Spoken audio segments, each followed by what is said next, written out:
Welcome back to our annual plan hearings. We are now back in open and we will move on to the next consultation topic, which is the increase to the Redcliffe transfer station fees. And we have Sarah here to talk to this.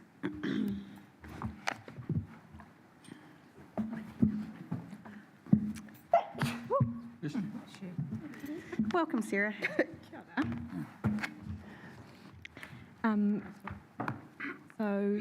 Kia ora. Today we are discussing the increase in the Redcliffe transfer station fees and charges beyond CPI. So we went out for consultation with two options. The first being increasing beyond CPI, that was our preferred option, and the other being increasing in line with CPI. 47% of respondents came back with their preferred option as being increasing in line with CPI, and only 27% wanted to increase the fees and charges above CPI. Redcliffe Transfer Station is a user pays operation. It relies on a proportion of rates funding, but we aim to keep that around 19%. We've seen some significant cost increases over the last few years, and our gate rates haven't been increasing to accommodate those. So this is an opportunity to put those fees and charges up, to stick within that rates commitment that we want to stick to and not put that extra burden on rates. Happy to take questions. Thank you very much, Sarah. Any questions? Deputy Mayor Brosnan. Kia ora, Sarah. Thank you very much for the report and the recommendations. My question is just around giving an overview of how the cost split occurs. So you said there's been a significant increase in costs over the last few years. My understanding is there is a fixed term contract in place for the operations of the transfer. So what, if you could just give us a high level, what costs are borne by us versus what costs are borne by the contractor in terms of what we were already committed to? That's correct. There is a contract in place. There is some flexibility around the edges of that contract. We've seen the cost of disposal at Omaranui landfill rise significantly. That's one of our most significant costs in running the transfer station. That's been increasing over the last few years, but we haven't, I guess, kept our gate rates up with that. We've also seen some increases in transport costs, which were outside of, I guess, that contract with the Waiheke Bridge having a weight limit on it. The transport costs have increased with trucks having to drive further and the mileage associated with that. Those are two of the key costs we've seen, as well as an increase in green waste processing. Okay, so through you, Mayor Wise, just to clarify, so the contract contains variations or not fixed pricing for transport and for the dump fees at Omaranui. They come back to us as the transport is a variation. The dump fees we pay directly, as my understanding. Fantastic. Thank you very much. Councillor Gregg. Through you, Madam Mayor, thank you. In terms of how much the user pays to use Redcliffe, how do we compare to other councils? Currently, our gate rate is lower than Hastings at Henderson Road, and I don't have, off the top of my head, know what it looks like around the rest of the country, but sort of within that ballpark. Councillor Simpson. Yeah, through you, Madam Chair. Just remind me, the government increased dumping levies, didn't they? And that was phased in over a number of years. Are we still in that period of those levies impacting our costs, or have they now stopped increasing? Through the Chair, there are another couple of increases to come over the next couple of years, and that is on that Omaranui landfill disposal fee. So that is where a few of those costs. So that's an imposed cost that we then need to pass on as a cost recovery. Correct. Thank you. Councillor Crown. Thank you, through you, Madam Mayor. Hi guys, thanks for the report. A number of the submitters were concerned that if we increase the price of dumping, that it would lead above CPI, that it would lead to increased fly tipping. I was wondering if you guys could give us an idea of what resource we have available in regards to enforcement when it comes to fly tipping, and also if there is the possibility of us, we require enforcement across a number of areas of council in the regulatory space, and has consideration been given to pooling that resource? Yeah, I'll leave it there and let you guys. Yeah. So we've got a number of, I guess, ways to enforce fly tipping. And it was discussed recently when our waste management and minimisation bylaw was out for consultation. So there's places bylaw, parks and reserves bylaw, things like that we can enforce illegal dumping through. In terms of resourcing, might be a question for Rachel in the compliance space, if that's okay.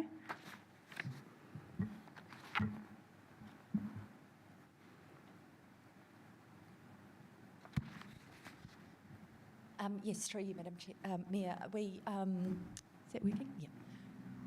We are resourced in our compliance area within Regulatory Solutions to do enforcement around fly tipping, where we get,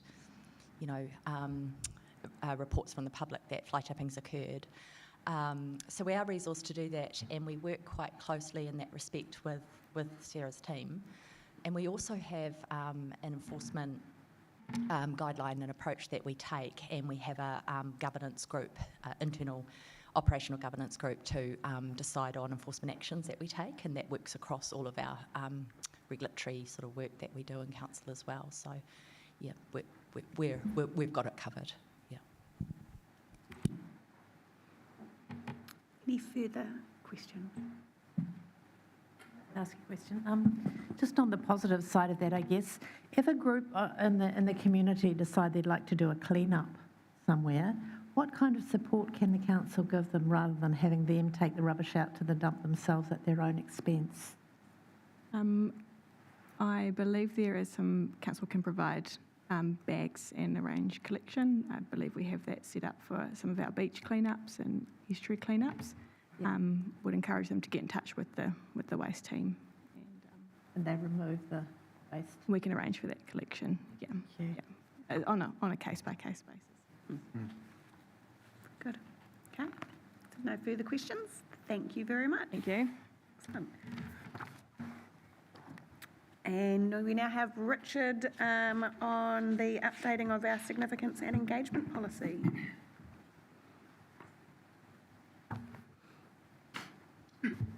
Afternoon all. The question here was really probably the most obscure one for the public to try and get their head around, but I think they've done very well, really, if I look at the responses.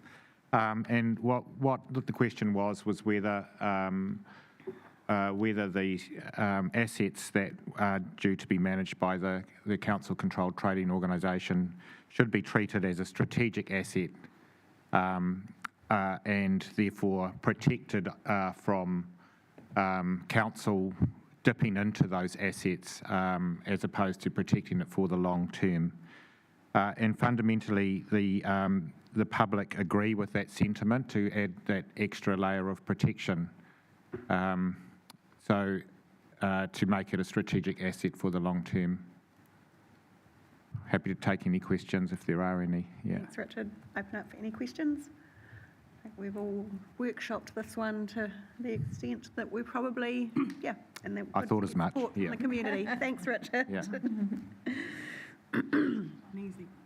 Okay, so next up we have the Coastal Hazards Joint Committee funding reallocation. And Simon and Connie.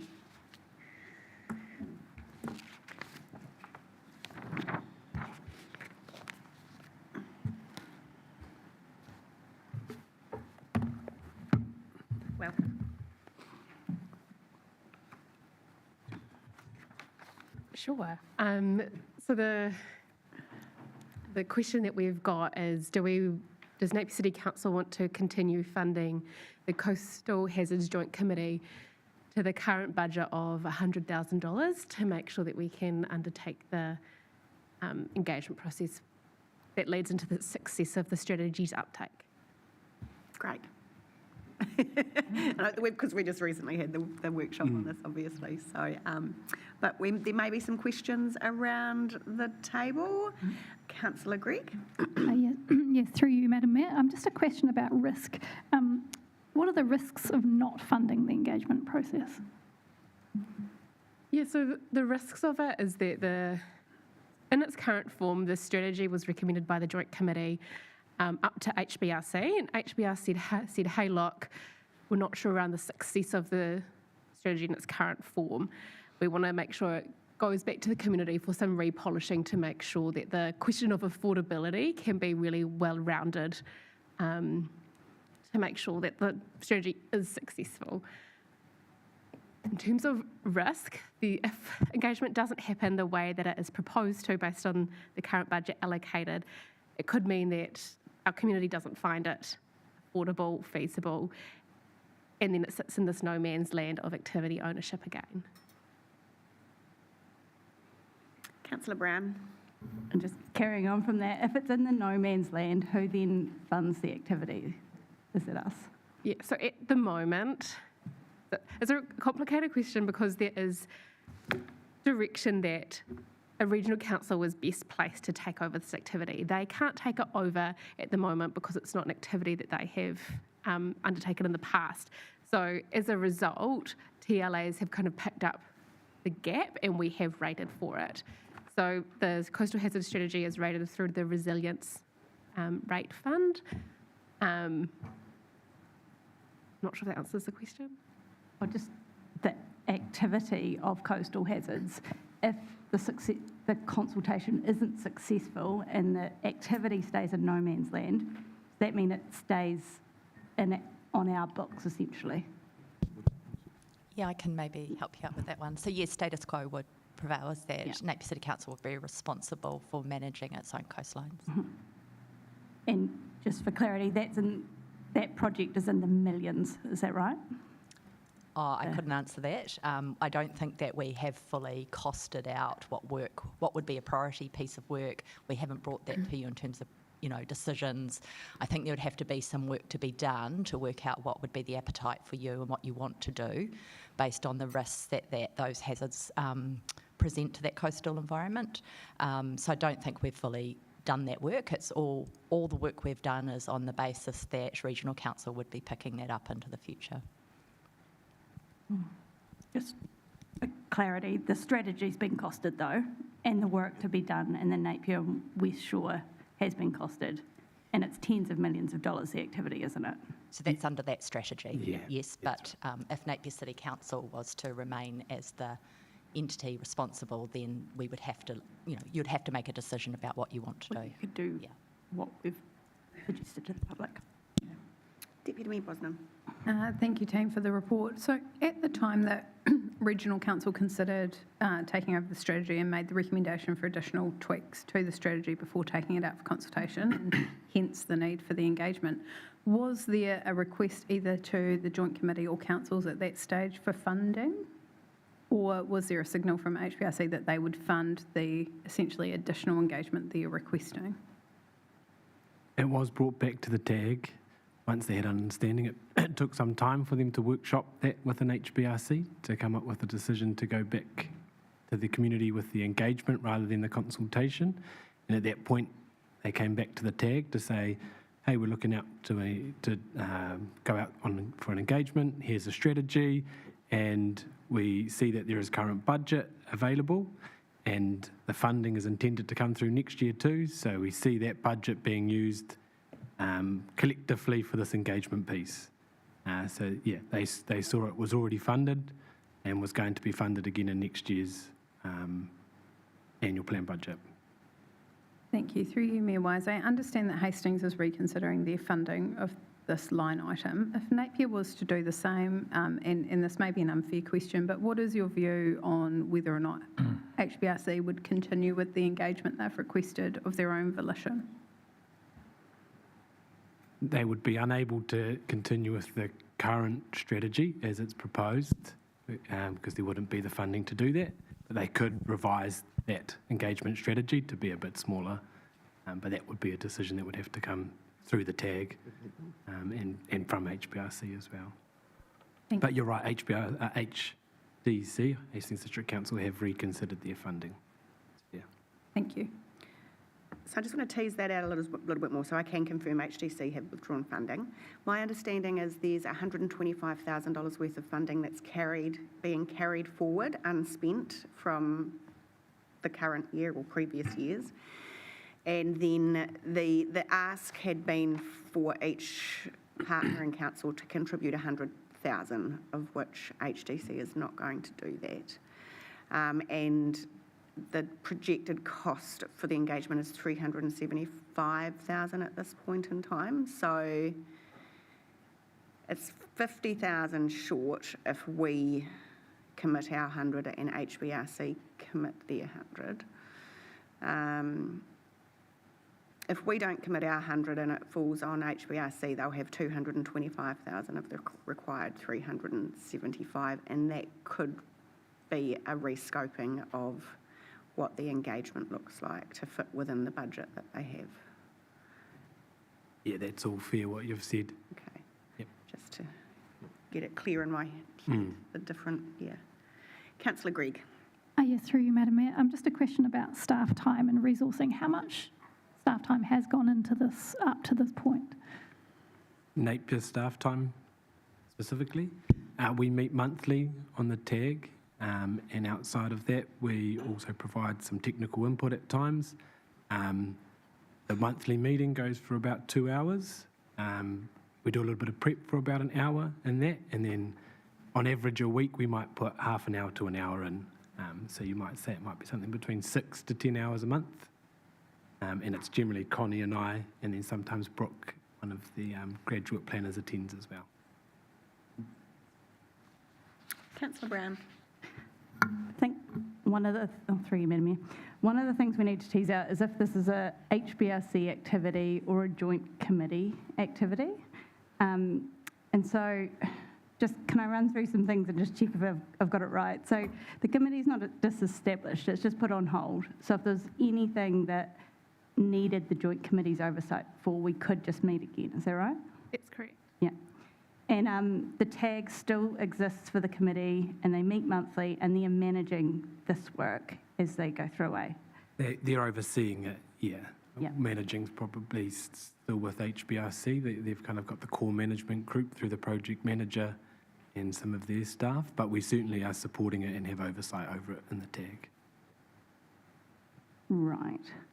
And so HBRC, they've been the ones who have directed this level of engagement, and they sort of set the scope. But we as a joint committee received that and had no objections, and that scope was sent to this table, and this table had no objections about the scope. Is that also right? That's we workshopped it, and there was lots of discussion around it. But we weren't asking for a recommendation or a decision at the end of it. It was more just to provide some insight into where we were at with the engagement process. Yeah. It's very tricky, isn't it? We're all stuck in the in-between. And then I suppose there's, so yesterday they had one of the first meetings around the focus groups. And just wondering, because part of this is, it feels like a lot of money and we need to understand its value. Would you be able to give us your insights in terms of how valuable this will be in getting this strategy to a point where consultation will be successful or has its best chance of being successful? Yeah, so it's really hard because it's very subjective based on attending those focus groups. I think the value of them really lay in that the strategy has had a really long development timeframe. It's been on the cards for over 10 years, and now it's coming to the time that, right, we have to start funding it. So by doing the focus groups, it really brings the ownership back to the community, and it really drives the community's understanding of, great, if you want X implementation that the strategy has outlined, this is likely going to be the impact of costs on your rates. But if you want this, it will have a different outcome. And I think there's a huge part of it, education of the strategy, because it's hung around for a long time, but then also that the community owns the implementation that is recommended forward. So I think that's going to be the ultimate success of the strategy to those focus groups. Brilliant. Councillor Simpson. Yeah, through you, Madam Chair. So just a couple of questions, just to clarify. The Regional Council have continuing to fund their share of the activity? That's our understanding. And if we were to fund our share of the activity, does that represent for us an opportunity for that future consultation work to focus on the Napier coastline to ensure that residents of Napier are more engaged and informed about the coastal hazard? Yeah, I think if Napier does continue to fund it, I think there absolutely is the opportunity to say, with the condition that this goes towards our focus groups. Thank you. Yes, I think that's really important because we wouldn't want to see our funding going towards Hastings District engagement if they're not contributing to the budget. Councillor McGrath. Just through you, Madam Chair. I'm just trying to go back in time. Is this the same organisation where we were asked to get the Asher report or whatever it was? Mm-hmm. That I think Regional Council asked for and various things, and we all said yes, and it came back saying, hey, you guys are the best ones to take this on and run it. How long ago was that decision made? Do you guys, anyone here, able to give me a time frame? In our first term, Marie? How long you been here? No, 2. I'd say about 2021. I'll have to look it up. Trying to think, because, I mean, 4 years. comes a time when the decision's made that it's yours, that you take it over. We just keep seeming to be delaying. I know, I'm just trying to... Come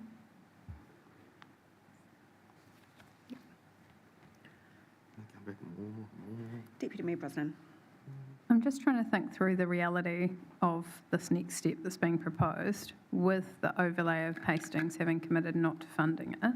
So if the strategy, in HBRC's opinion, is likely to be unsuccessful in a special consultative process, I assume, for them to take it over without significant more community engagement,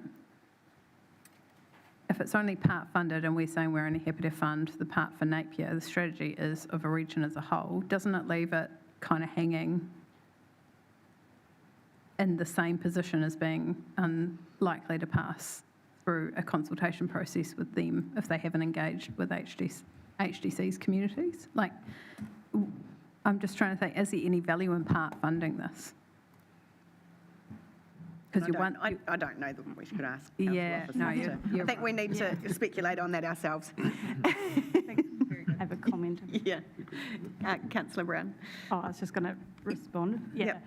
I think there's a chance that if we don't fund this, then we lose our best shot of vesting this in HBRC.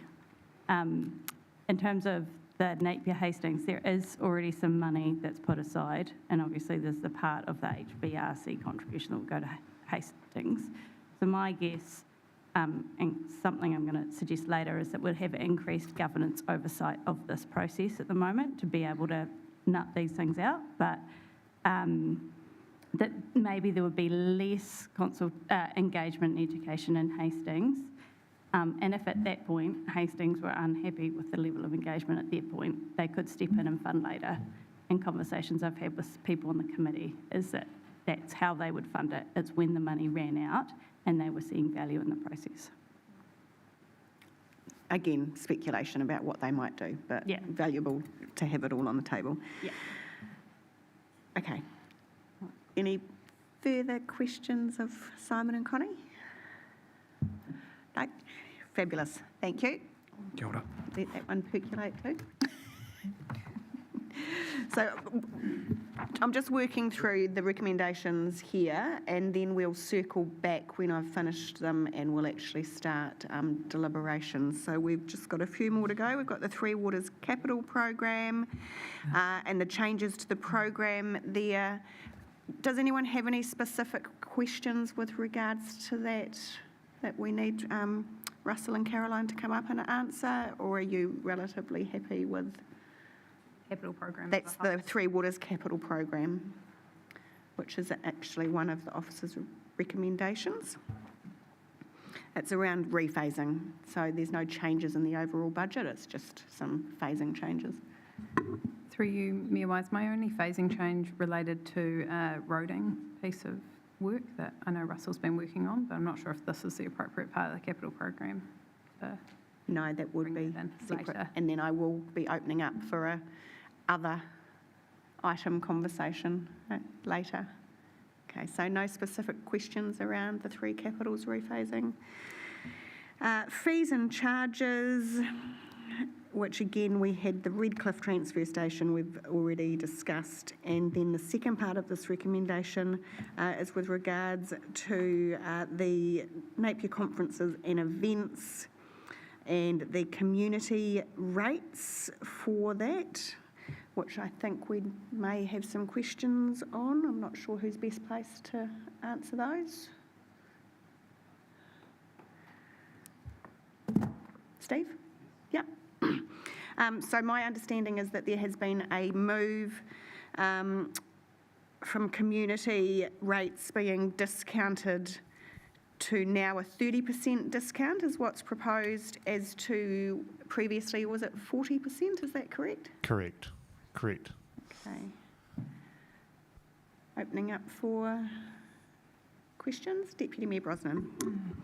Thank you, team. My question is around how you determine what is, what defines a community event, because, and I'll give you my thinking. My thinking is, if you need to recover more from the space, is it more about being more directive or clear about what does and doesn't qualify as a community event, rather than raising that price, which was the kind of sole purpose for the building of this facility? Through the Mayor. So when applicant applies for a community rate, it's not just a guaranteed or a given. It's the conference and events team do have some criteria.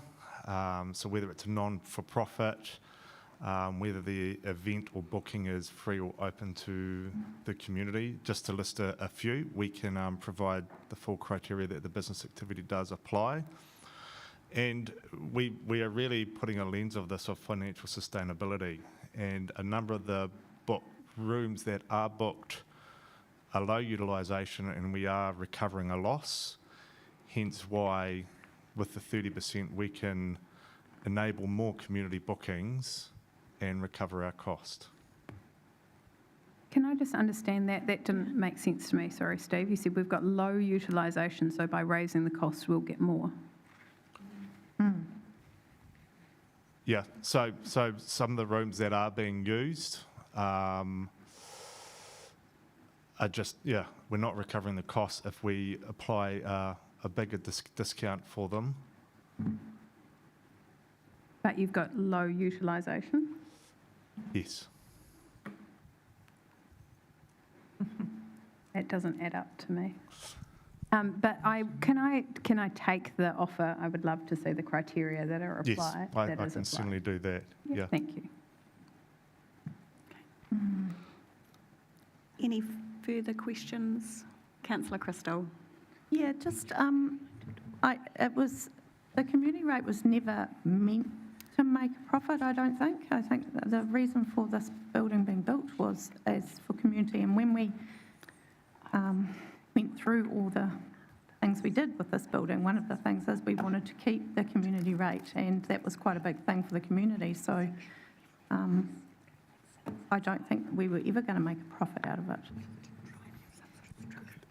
It is an activity that is being deemed commercial, so we're just trying to really apply a cost recovery lens over all our bookings, even the community rate.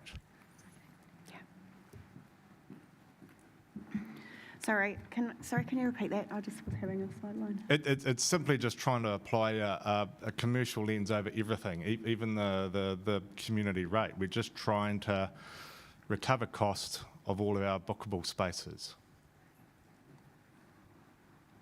Okay. Any further questions? Councillor Brown. Just to bring you back to the confusion about it before, if your bookings are low, how does reducing the discount increase the bookability? Or what's the strategy are you looking to increase the revenue from the community or the bookability of the space? We're just trying to get utilisation of these rooms. And yeah, I don't know how else to really explain it other than just trying to have a cost recovery of each space. And I suppose every room or bookable space in here is open to the commercial as well, and we always prioritise commercial because that's where we get our cost recovery. Okay. I just want to try and paraphrase. I just want to try and get it right in my head. And sorry, because I was having a bit of a side conversation. So, first and foremost, we need to be incredibly conscious at all times that the whole reason for this building being in existence is it was as a community facility and centre. And whilst I appreciate we have put directives in place around commercialisation, we have been very, very clear through this process, every step of the way, that for our War Memorial Centre, that community focus cannot be lost and still needs to be front and foremost in mind at all times.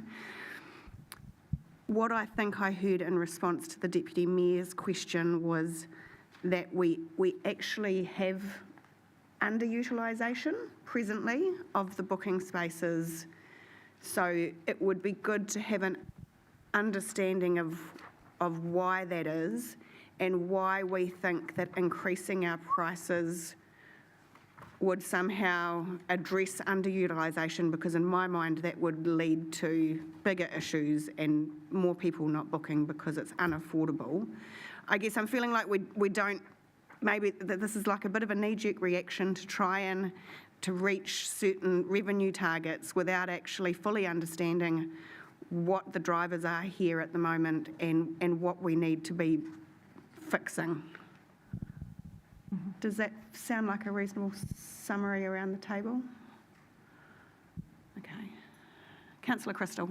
In my understanding and conversations with community groups that I've had, the underutilisation is because it's too expensive. So if we're going to reduce it by even more, it's even going to come to. I personally think there'll be, we had a huge kickback on this building, and I think this is just is opening it up again, going back on what we promised. Okay. Are there any further questions? Deputy Mayor Brosnan. Oh, Venus. Madam Chair, sorry for jumping in here, but I do think that listening to your comments, I do think we need to keep the fee where it is, and what we will have to, what we need to do is to look for in the future, how do we increase our income? Memorial, 41 to 510. Enormous. Did you still have a question, Deputy Mayor? Make a statement. You can make, well, I made a statement, so you can make a statement. I'm really concerned about some of the answers to those questions, and I just pulled up our War Memorial Centre policy, and some of the answers were in direct contradiction to what Council has passed in terms of the policy for the management of this space. And so my statement is, if I could ask staff to refresh themselves on what has been passed by Council in terms of the operational management of this space. I don't think Council's view has changed at all from what is memorialised in there, and every operational decision should be in alliance with the vision and principles that are set out in that document, in my view. Okay. So, Councillor Bogue. Yes, just looking at the suggested changes, they are huge, actually. Yes, they are significant. So, yeah, no, I support the suggestion that we stick with the status quo on this. Okay, thank you. Right, the next part of the officer's recommendation is Hawke's Bay tourism funding, and this is obviously the final step in approving the additional 150k for a one-year period for 25-26. Are there any questions in relation to that? Councillor Brown. Got one through you, Madam Mayor. What's the next step in this? So we give them some funding. What governance oversight do we get about how that's spent? There's a piece of work in this, isn't there? Yeah, so through the chair, currently there's a piece of work that one of our officers is leading with Hawke's Bay Tourism to come up with an agreed set of indicators which they'll be working with council to approve so that you can monitor their delivery against that additional investment. Brilliant. And also just to clarify, this doesn't change the 3-year plan investment and commitment that we've made to Hawke's Bay Tourism. This is in relation to the additional 150K.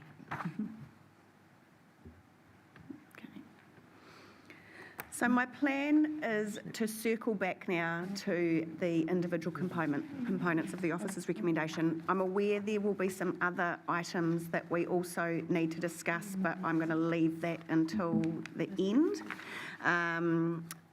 so that we can sort of try and manage this process in as best a way as possible. So if I go back to the start, the first part of the officer's recommendation is that we receive and consider all submissions, that we receive the petitions, so that's part A and B. I think that's pretty straightforward. There wouldn't be any further discussion around that. And then we move into part C, which has the various consultation items. First up is the future of the National Aquarium, which the recommendation before us is to direct officers to start the business case process, which will in the recommendation include the 3 options, so 3A of transferring to a new party, option 1 being a new build, and option 2 being a refurbish and demolish of the part of the existing building. And I know we had a lot of conversation around this, and I think just now, in light of the questions and answers you received, opening it up for some general discussion and deliberations around what you would like this to look like in the resolution.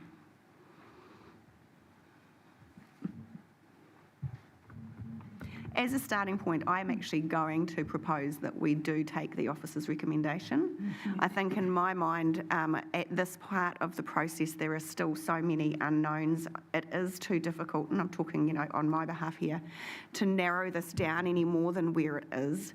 And this is such an important decision about one of our community assets that is much loved. And I think that the relatively even split in responses to the annual plan process are a reflection of the fact that there just wasn't enough information to guide people in their decision making. And whilst I understand the thought of spending money on a business case, considering our financial constraints at this time, I think we need that additional step in information to guide us with our decision making with regards to the future of this facility. Councillor Simpson? Yeah, through you, Madam Chair, I concur with your points, but I also think we're in a far stronger position than we were before the public consultation on this report, because this report provides officers a lot of insight into what our community think about that asset. So the business case may not have to be as large a think tank, pardon the pun, than you may have otherwise had to do, because part of that public consultation, getting public thoughts, is already contained in the submissions we've received. Thank you. Yeah. And I think the scope of the business case is going to actually be really, really vital.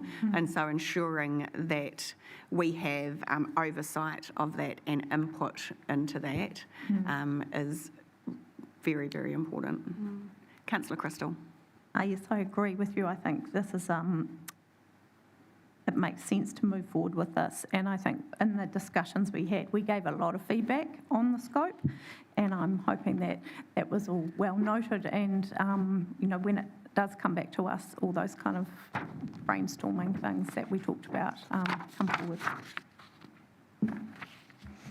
Councillor Price? I agree, and I just like the fact that they're going to get on with it in July, start the business case. So it won't drag on. That's the thing that I don't want to see it dragging on. Councillor Green. Yes, through you, Madam Mayor. I would just want to see that equal weight and importance was given to all the options, not just option 1 in business cases, but also the other ones that are put on the table. And I think that's where our oversight and input into the scoping is really important. Yeah. Councillor Brown? Just that I agree, and I think I don't think this does block us off from using more deliberative processes in this scope, and this is just a step in the right direction, and we can explore that through our scoping the next stage. Any further comments before we pop that in as the resolution we vote on? Deputy Mayor Brosnan. I've got a different view and I'm happy to be in the minority with it.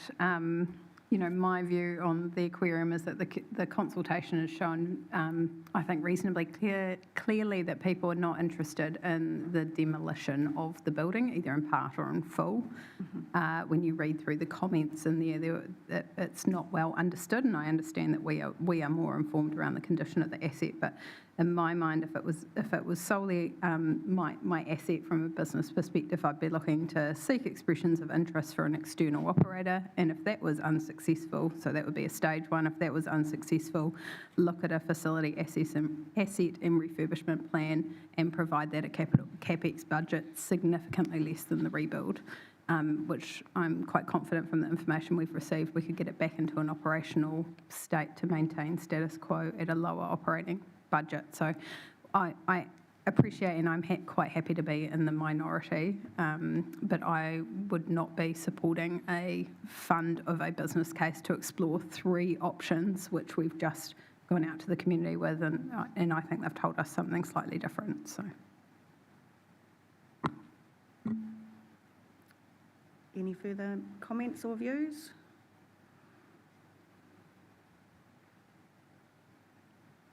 Okay. So at this point, we have in there the officer's recommendation as part of the substantive resolution coming forward. Future of the Napier eyesite. I would like to propose, if there's no one else willing to jump in before me, and noting that the status quo, of course, continues whilst anything else is explored, but I would like to direct officers to explore a third-party management of the eyesite, either in the current location or a new location, as a first step. Open that up for discussion. Councillor Mawson. Yeah, just through the chair. Just does that, just in light of the payment that we've had in the extra years, would the third party, would they be requesting, would Vin be requesting their money back if a third party was running it? We can seek further clarity on what those contractual obligations are with regards to them. Because that would be my only concern with that.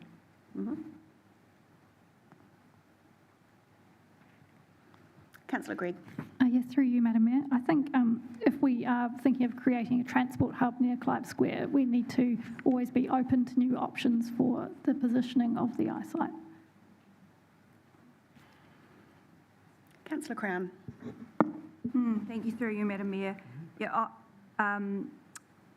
we heard a lot from industry around this, and you know, we're given really good information to consider in this.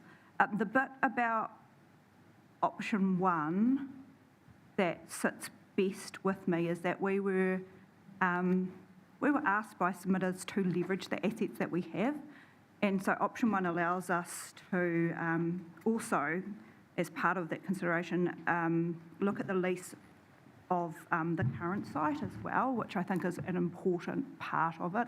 It's not just leveraging the investments that we're making down at the Clive Square end, but it's also looking at what else can go at Marine Parade, which is identified as a real crown jewel for us in our city. So I think those 2 things combined certainly give weight to that preference. So if we were to expand the resolution to also include exploring the leasing opportunities of the existing eyesite building, and we'll get some words around that. But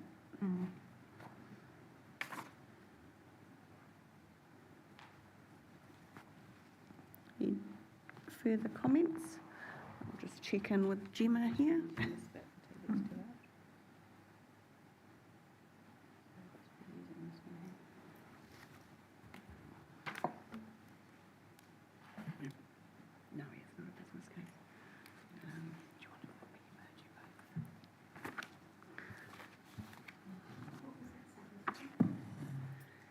that we're also exploring leasing out of the existing.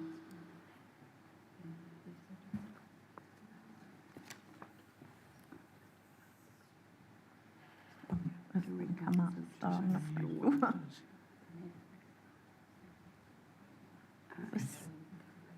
That was status quo. We don't need exploring that.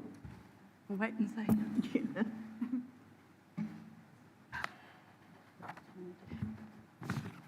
Third-party managers of eyesight in the current or a new location.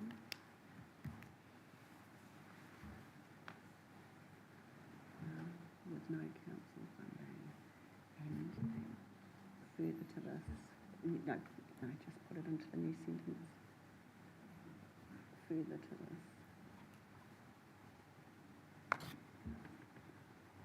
Explore the building, the current building being leased. Yeah, to a commercial entity for another purpose.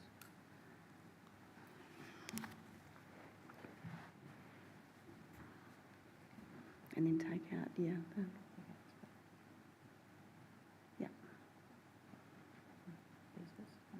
Yeah.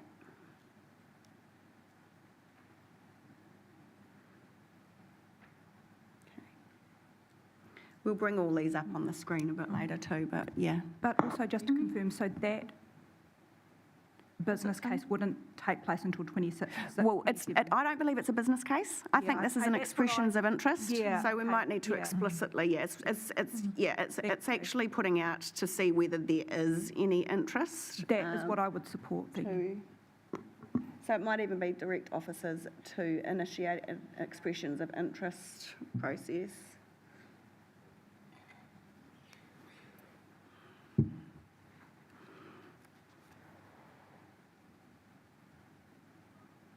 Yeah, to explore option one, that a third party manages the site in the current or a new location with no council funding, and further to this, explore the current building being leased to a commercial entity for another purpose. Okay. Do we need to put in the status quo stays until any further, like? I think that's a given, but I'm happy to be. Yeah, I'm just like. Yeah.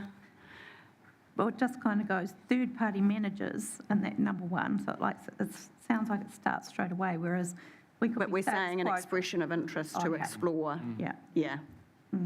Yeah. Right, future of Pārtu mini golf. Current recommendation is direct officers to explore commercially leasing Pārtu mini golf at its current location to a third-party operator. Seeing lots of nods, well, some nods. Anyone of a different view to the recommendation? Councillor Gregg. Yes, through you, Madam Mayor, just to make clear that we'd need to specify that it needs to stay as a mini golf. Just some of the submissions were worried that it could become something else. So we could just add in there a comment too.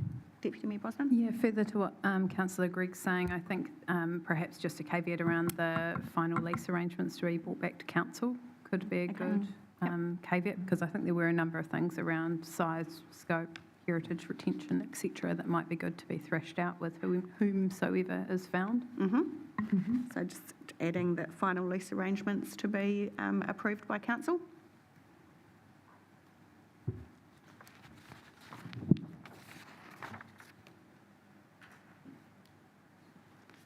Any further discussion or comments on that one? Okay. Future of the Faraday Museum of Technology. Officer's recommendation is to endorse the commencement of work towards option one, being handing over the running of the Faraday to a trust and to give them a one-off capital grant of $1 million and a $500,000 yearly operational grant. And I guess bearing in mind with that we are at an exploratory phase, and some of the questions we asked around whether this was setting them up for success will be coming back to us as part of that process. So we can always redefine the scope of this should we feel it's required later on, but this gives us a starting point. Yeah. Okay, so no changes to the officer's recommendation on this one, right? Rightio, proposed interim closure of the Napier Library. I think we might have a bit more discussion here. Councillor Bogue. Could I make a suggestion that we move that we keep the Napier Library open Tuesday to Saturday inclusive and the Taradale Library open Monday to Saturday inclusive? Just put it on the table. So Napier, Tuesday to Library. Saturday. Tuesday to Saturday inclusive. And Taradale. Monday to Saturday. So we have nothing open on Sunday. That's right. Okay. No. Okay. Keen for views around the table on that one? Yeah. Councillor Crystal? As staffing is one of the issues in this,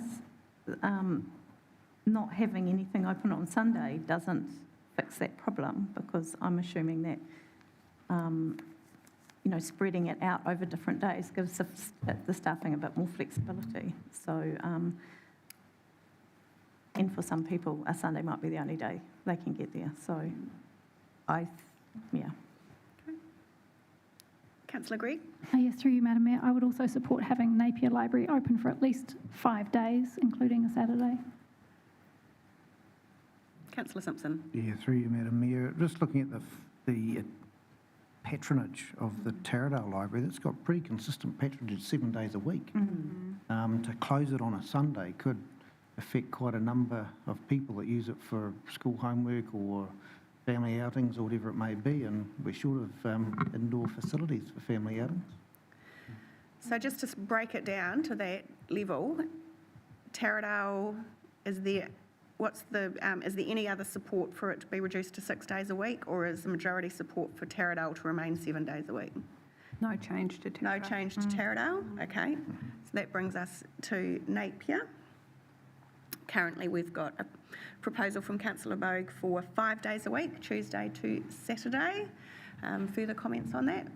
Deputy Mayor Brosnan? Thank you, Mayor Wise. I think from the submissions, it was really clear a few things. People obviously want the library services to remain in Napier for as long as, humanly possible ahead of the opening of our new library. They are prepared to pay the additional rates impact of that. And that it is our most vulnerable that are affected if we were to make the removal of that proposal real.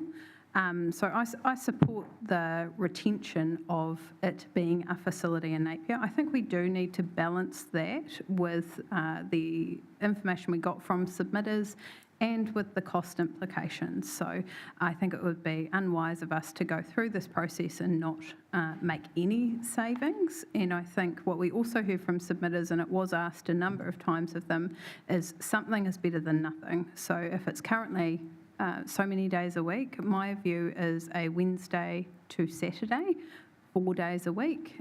So it's one less than what was put on the table, and I acknowledge, I think Councillor Bogue made the point in question time that Tuesdays is a very popular day for pensioners. I would probably suggest, not being a pensioner myself, so I'm coming at it from a position of not having experienced that particular day, but, going in the day after, for instance, if library was a key part of their reason for heading into town, is probably not too big of a sacrifice. And we heard from our community that something is better than nothing in this space. So when you balance the staff constraints that we have with the health and safety constraints, with the desire to achieve some outcome for community reduction in rates, I think the 4 day a week satisfies all of that, especially when you consider the responses we got from submitters when asked that particular question, who were very happy with that idea, 4 rather than none. So that is where I'm at. Councillor Price, then Councillor Greig. I'm due to be a pensioner, so I probably would speak on the point. No, I am one, actually. A twilight I just wanted to see if everybody was listening. I quite like the fact of it being open on a Tuesday, because it is a day where pensioners can also shop at some supermarkets at a discounted amount and make their one trip to town and be able to fit the library in too. So I quite like Tuesday. Councillor Greig. Oh, yes, through you, Madam Mayor. Look, reading the submissions, people are feeling angry, insulted and disappointed that council has even suggested closing the CBD library. I think we need to honour the 67% of people that want to keep it as it is and stay open on a Tuesday, which is pension day, and a day that a lot of our older people will enjoy using the library. Could I just explain about the pension day thing? Because what I have seen is pensioners going and they don't necessarily draw the money out of the wall or anything like that. They go into the bank and get the money, and then they do all their shopping at the supermarket in town and go to the library or whatever on that day. So putting it off for another day is not the way people usually shop after pension day. It's usually on pension day rather than the next day. Councillor Mawson. So just further to that, are people suggesting Tuesday to Friday and closure on Saturday? That's your 4 days. Because we're kind of, again, bit of direction. I mean, it's all very well saying I want Tuesday, but then we're back to square one. Councillor Greig. Yes, thank you through you, Madam Mayor. Just in response to Councillor Mawson, Saturday is the day that young mums with their children go in, and they love using the library on that day. It would be a shame to lose that. Councillor Brown. I think obviously the public response to this was overwhelming, and we asked time after time, would you be comfortable paying for this? And they said yes. It is a very small saving that we are proposing, and even smaller by reducing it by a day. And I think if we're looking for savings, a library, which is the foundation of things like our democracy, the ability for kids to learn to read, the access to computers for job applications, I just think a library is the wrong place to look for savings. And we've talked about staffing, and there's no barriers to us staffing a library to get back to status quo. So my strong preference, if it was up for me, would be status quo and maintaining it at 6 days. But if it has to be 5 days, then I support Tuesday through to Saturday. Councillor McGrath. Through you, Madam Mayor, spanner in the works, as I can do. We're spending a lot of time discussing the library, whether it should or it shouldn't, and the stats saying everyone wants it to. Have we considered finding the money elsewhere throughout our plan? And Very late in the process to suddenly be putting this on the table, Councillor McGrath. well, I did send a question last night to ask perhaps what would the difference be if we delayed projects such as the regional park for a year, or with the Waka HUD just completed the pontoon and the jetty bit, where that would leave us. Would that give us extra money in the next 12 months that we could keep our rates a bit lower and keep the library open? Okay, thank you. Caroline, are you able to? Thank you. Through the Mayor. So to answer the first part of your question, if we were to put the Ahuriri Regional Park on hold, we currently have about 294,000 rates funded OPEX in the 25-26 year. So if that was put on hold, that would result in a saving of 0.29% of rates approximately. And then the other part of your question regarding the Waka Hub, we have 2.2 million of Better Off funding, of which about, I think, 1.9 million is committed. And then we have an estimated cost of about 970,000 for the jetty and the pontoon. So that would mean we've got a shortfall that council would need to fund of about 120,000, but that would be a capital cost. So no savings in the Waka Hub? No. No, okay. So can I just get my head around that? So the jetty and the pontoon alone is over $3 million, those two bits. And that included all of the design and all the lead-up work to the project, yes. Is that correct? Yeah. 2.2 million of Better Off funding for just the jetty and the pontoon. And then we're topping up 120,000, so 2.32 million. So what? But if, sorry, through the chair, the whole Waka Hub project, there's another, I think, 3.3 million on top of that. That is council funding. And what year of the plan is that sitting in, the balance, the further stages? I'd need to check, but it would be either all of it's in 25, 26, or it could be spread over 25, 26 and the following year. And your question, Councillor McGrath, would be if we postponed or deferred Yeah, the other part of the project outside of the pontoon and berth? yeah, the berthing area, the jetty, the secure fence around that part, I think was part A and B, which seems like the money's been committed there. If we could delay the project and take it out of 25, 26, how much have we got allocated in that time period that we could redirect? Bearing in mind it's CapEx, so it won't have any, Loan funded. yeah. All loan funded, right. So there might be a very, very small saving through the deferral of the interest charge, but it's not going to be anything significant.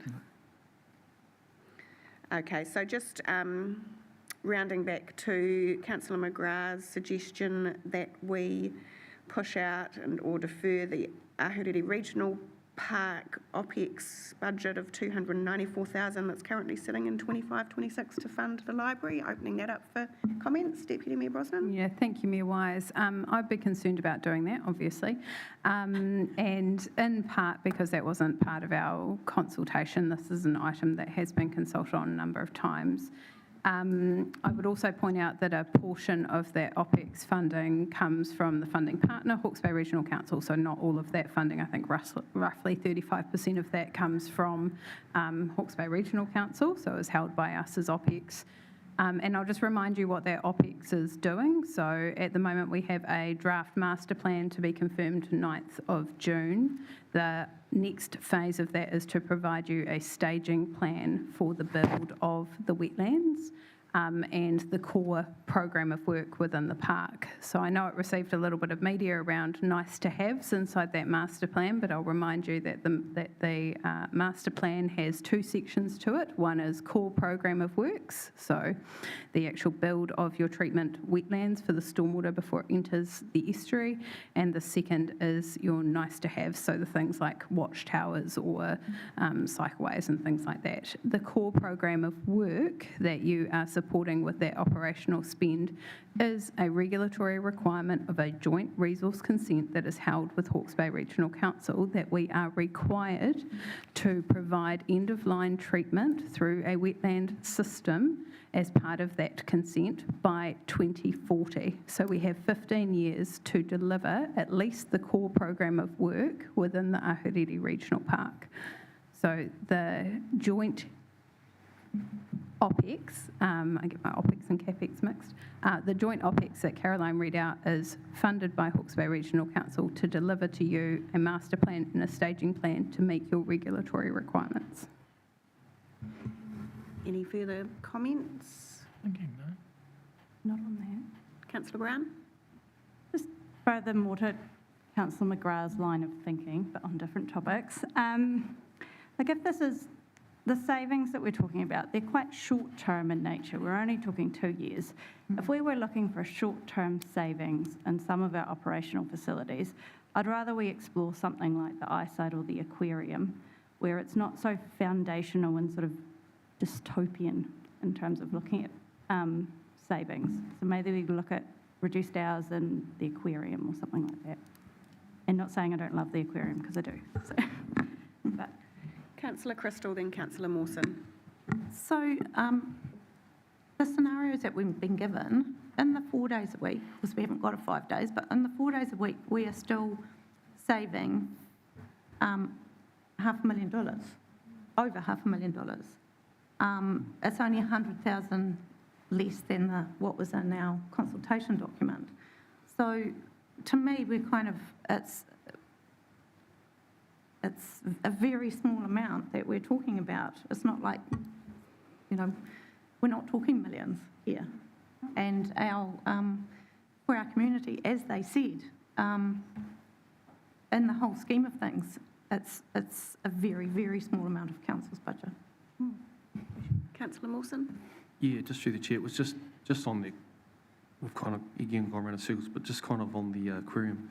I would have thought the animals would still need to be fed, so really it's just the customer services people that wouldn't be working. So the savings would even be less than what you're actually thinking they would be. And we also haven't consulted on it. I don't think we can be introducing level of service changes at this stage of the process. Councillor Gregg. Yes, through you, Madam Mayor. Just on the same lines of thinking as Councillor McGrath, is it an option to not give the extra $150,000 to Hawke's Bay Tourism and use that instead for the library, or is that not a thing? We could change our minds. We have made a commitment to Hawke's Bay Tourism. This is the final step of a very long process, but... Yep, we could. Point of order, are we able to do that? We have a standing resolution of council. Actually, we do have a standing resolution Yeah. of council that we would give that funding, so this is just incorporating it into the annual plan. Yeah, I'd be concerned that we don't actually have the ability to do that without a revocation. Revocation of the motion. Yeah. That's right, yeah. I think, to me, the core of this is there's a collective view that we want to retain the Napier Library. I think where there is perhaps not a conclusion at this stage is whether that is a 4-day or a 5-day, so or a 6. So I think that's sort of where we need to focus our decision making on. I want to throw something else in here that I think we could also explore, which may mean that we could keep it open more days than the 4 which has been presented to us as an option by staff. So staff have presented us a 4-day option based on a current level of resourcing available, so that they wouldn't need to recruit to a fixed term position, because that's what it would need to be if we did recruit. So would we like to direct staff that they actually explore the use of volunteers to assist with resourcing, so that we could potentially have it open for 5 or maybe even 6 days with the support of the volunteer base? Deputy Mayor. I think that's a fabulous idea, and one of the things, I spoke with one of our submitters who was an early member of the Friends of the Library, and that is a group which has reduced and sort of hibernating, I guess, if there's a better word for it, because of the work that's gone on. They used to be a great source, I think, of support for the library. We have this new facility being built, and it would be great to use an opportunity like what you're suggesting, not only to help resource in the short term, but to build back the Friends of the Library support going into our new building. So I think there's a few win-wins there with your suggestion. Yeah, sounds good. Okay, so if I start sort of framing that into what we would include in the resolution, that we,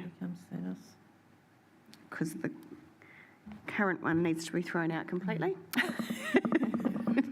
Councillor Crown. Madam Mayor, so just to get clarification there, it sounds like a great idea to include the volunteers. As part of our resolution, will we set a base number of days for Napier to be open with staffed? Yes. Yeah, okay, thank you. Through you, Madam Mayor, just to add to this, we've had a large outcry from the community. I think there's an opportunity for us to be transparent around this level of funding. And I think there's also an opportunity for us to ensure that we fund it equitably across all ratepayers. So can I suggest that this parcel of additional funding be funded through the Uniform General Annual, or added to the UAGC, so that we can be transparent that we've heard and that we've costed, and then each ratepayer is paying evenly? Because if we use the general rate, then the people that pay the highest rates will pay the highest contribution for this, and yet we've heard everybody say that they are all prepared to pay their fair share. Well, we haven't heard everybody say they're prepared to. We've heard the people that have come and given us verbal submissions. I would be incredibly reluctant to actually change the way that we rate for our library service from general rates to UAGC, but I'm just talking about for this portion of extra rate. Even that. So, but I'm open it up for further conversation and comments. Councillor Crown and then Councillor Brown. Thank you. Comment. Oh, that's a quizzical one, because wouldn't that be attached to our revenue, our rating policy, and wouldn't we have to consult on a It's a change of our revenue and finance Yeah. policy. Within our current scope. I don't feel comfortable without probably having more time to question or get information and things like that. That's a little bit, bit of a risk in my mind.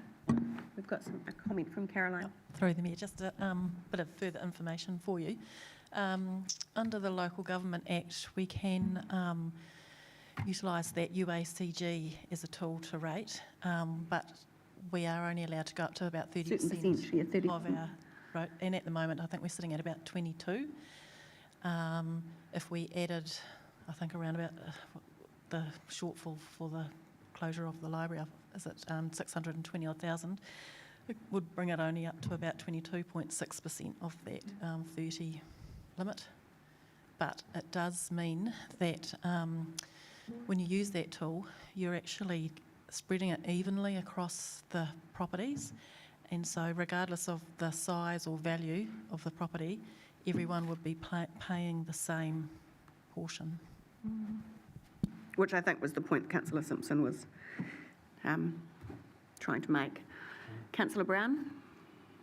I think it's a really interesting point, and it almost goes against the what we've heard is about the value of a library. Like, a library is the great leveller, and by making it all about equality rather than equity, it's counter to that. That message around a library is for our most vulnerable. It's for our. It's a place where everyone, no matter their age or their race or their abilities, can go and have a place to be and to feel safe. And part of that, part of living in a great community is that those who can afford it pay for those who can't. And it's part of, like, our rates are a wealth tax, and that's what it is. So I think those who have presented today and who have said they're willing to pay, they've taken that into consideration, that this is a society-provided activity that is there for everyone, and having it there for everyone makes it better for all of us, not just those who are vulnerable.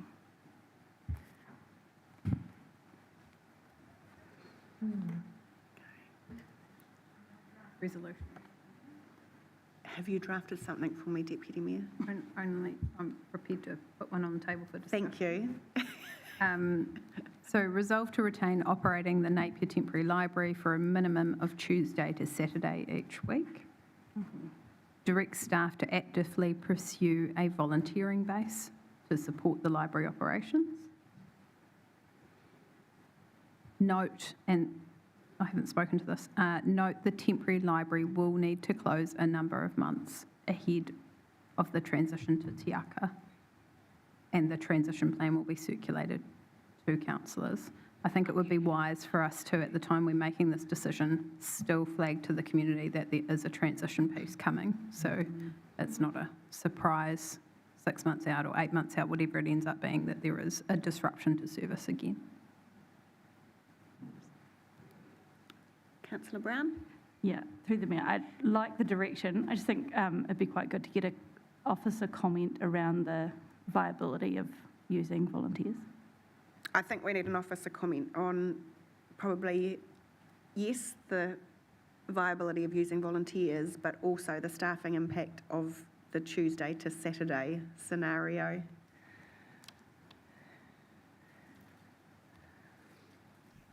Madam Chair, we were just talking about what we will need to do is just make sure that, how can we use volunteers?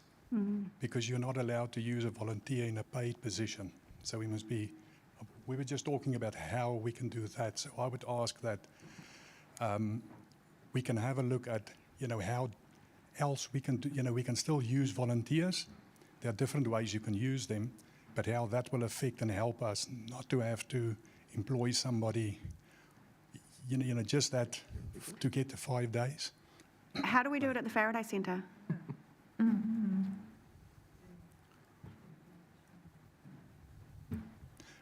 What I want to do is, no, I hear what you're saying. I just want to make sure from PNC, because it's also a union discussion. Yeah.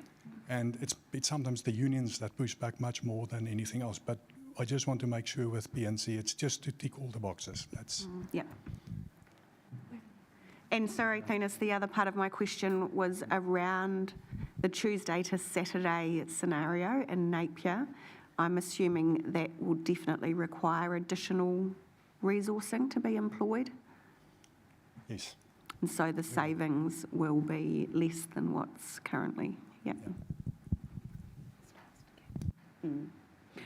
I mean, from my perspective, if we are committing to having staffing for Tuesday to Saturday, then I wouldn't see that we were also going to do the volunteer scenario. I was proposing that we were committing to a budget to staff for 4 days to be supported, if it proved to be viable, to open for 5 days with the utilisation of volunteers.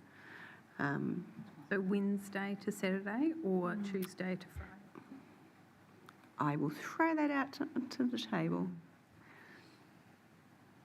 And if there's a majority support for us to staff for 5 days, then that's the other part of the conversation.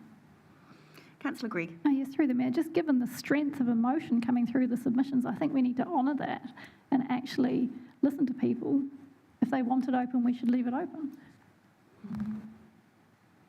Point of order, that's exactly what we're proposing. I mean, for as long as we can, not cut days. That's what I meant, sorry, I should have clarified. Not reduce the service. Yeah. Madam Mayor, should we perhaps can we do a show of hands or for the 4 days, 5 days? I think we've had a good discussion, or do we need to talk about it more? Councillor Crystal? Do we know the effect on rates of the difference between 4 and 5 days? We won't know at this stage. I think staff will need to go and do some additional modelling. I imagine it's very... I imagine it is relatively small. Yeah. Less than $20 a week, because that was 6 days. A month. I mean, $20 a year.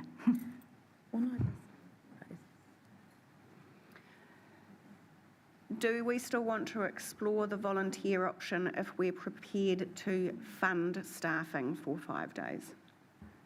Or do we remove that as part of the resolution? Deputy Mayor Brosnan. My view is I think we had an offer of volunteering. I think we have a heightened community interest and passion around the topic at the moment. Even if it doesn't go to directly subsidise the operations of the temporary library now, I think it is a good thing to capture those people's interests, and bearing in mind we do have a piece of work around transition into the new building, and perhaps there is an ongoing space for a volunteer base. So this could be a good time to capture that, if nothing else. Okay. Have you emailed to Gemma? I have not, because I was just waiting for direction on the minimum days, Tuesday to Saturday. So do we do a quick show of hands of support for the 5 days? Yes. Okay, there you go. Yep, okay, we'll just get the wording through to Gemma. Yeah. And I will just get the Deputy Mayor just to read that out for us again as well. Gemma with a J, always do that. Sorry. Not a G.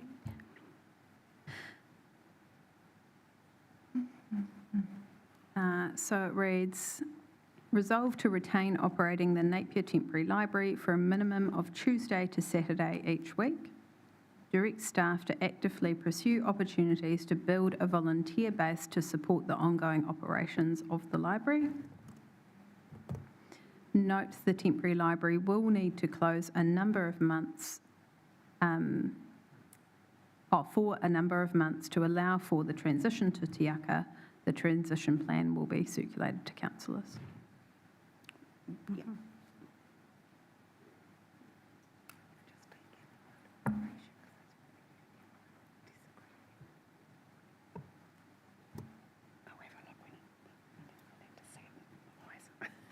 Yeah.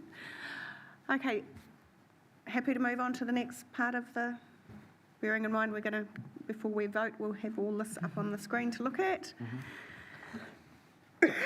Okay, increase to Redcliffe transfer station fees.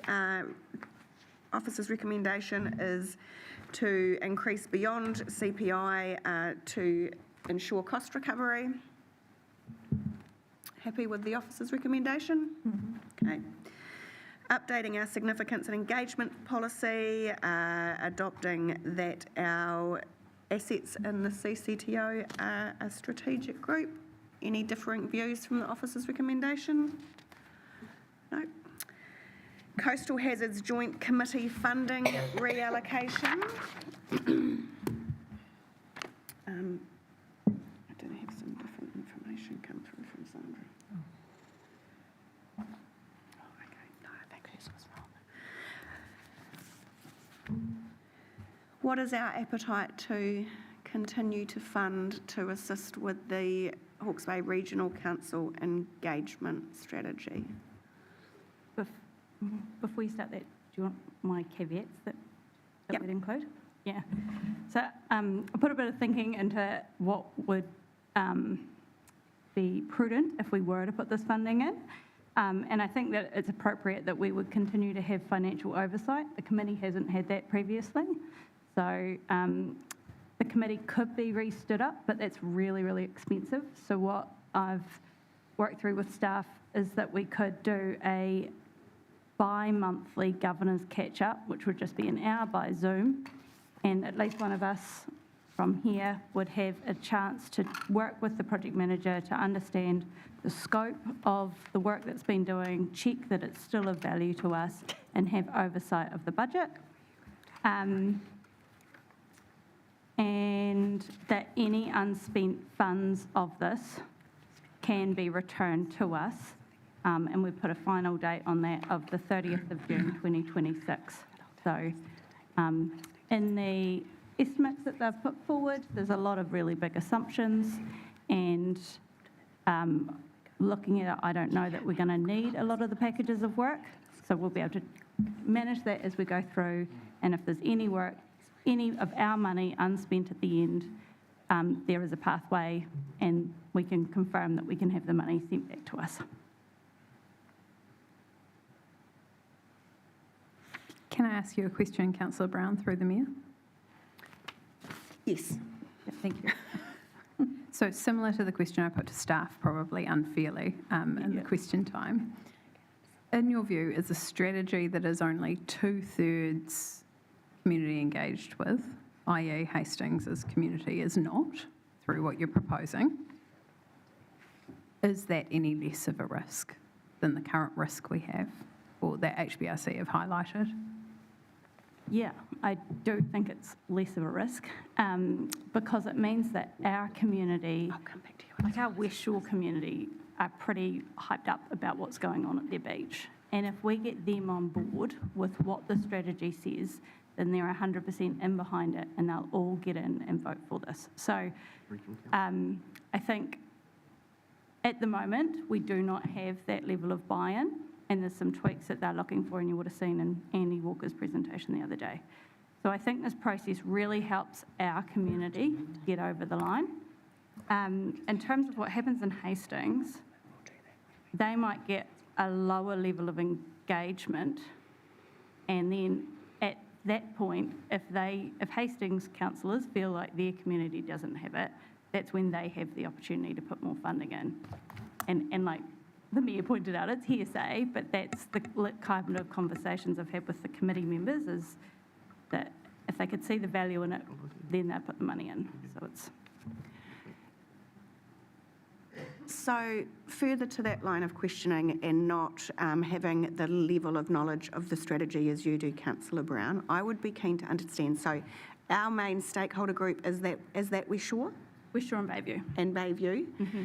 So would it perhaps not be more advantageous for us to actually retain that funding ourselves and undertake our own engagement process with our affected communities in alignment with what the Regional Council's doing, but actually then that enables us to have control of that process and a really targeted conversation with our impacted communities on behalf of the Regional Council to support them towards moving towards adopting that activity?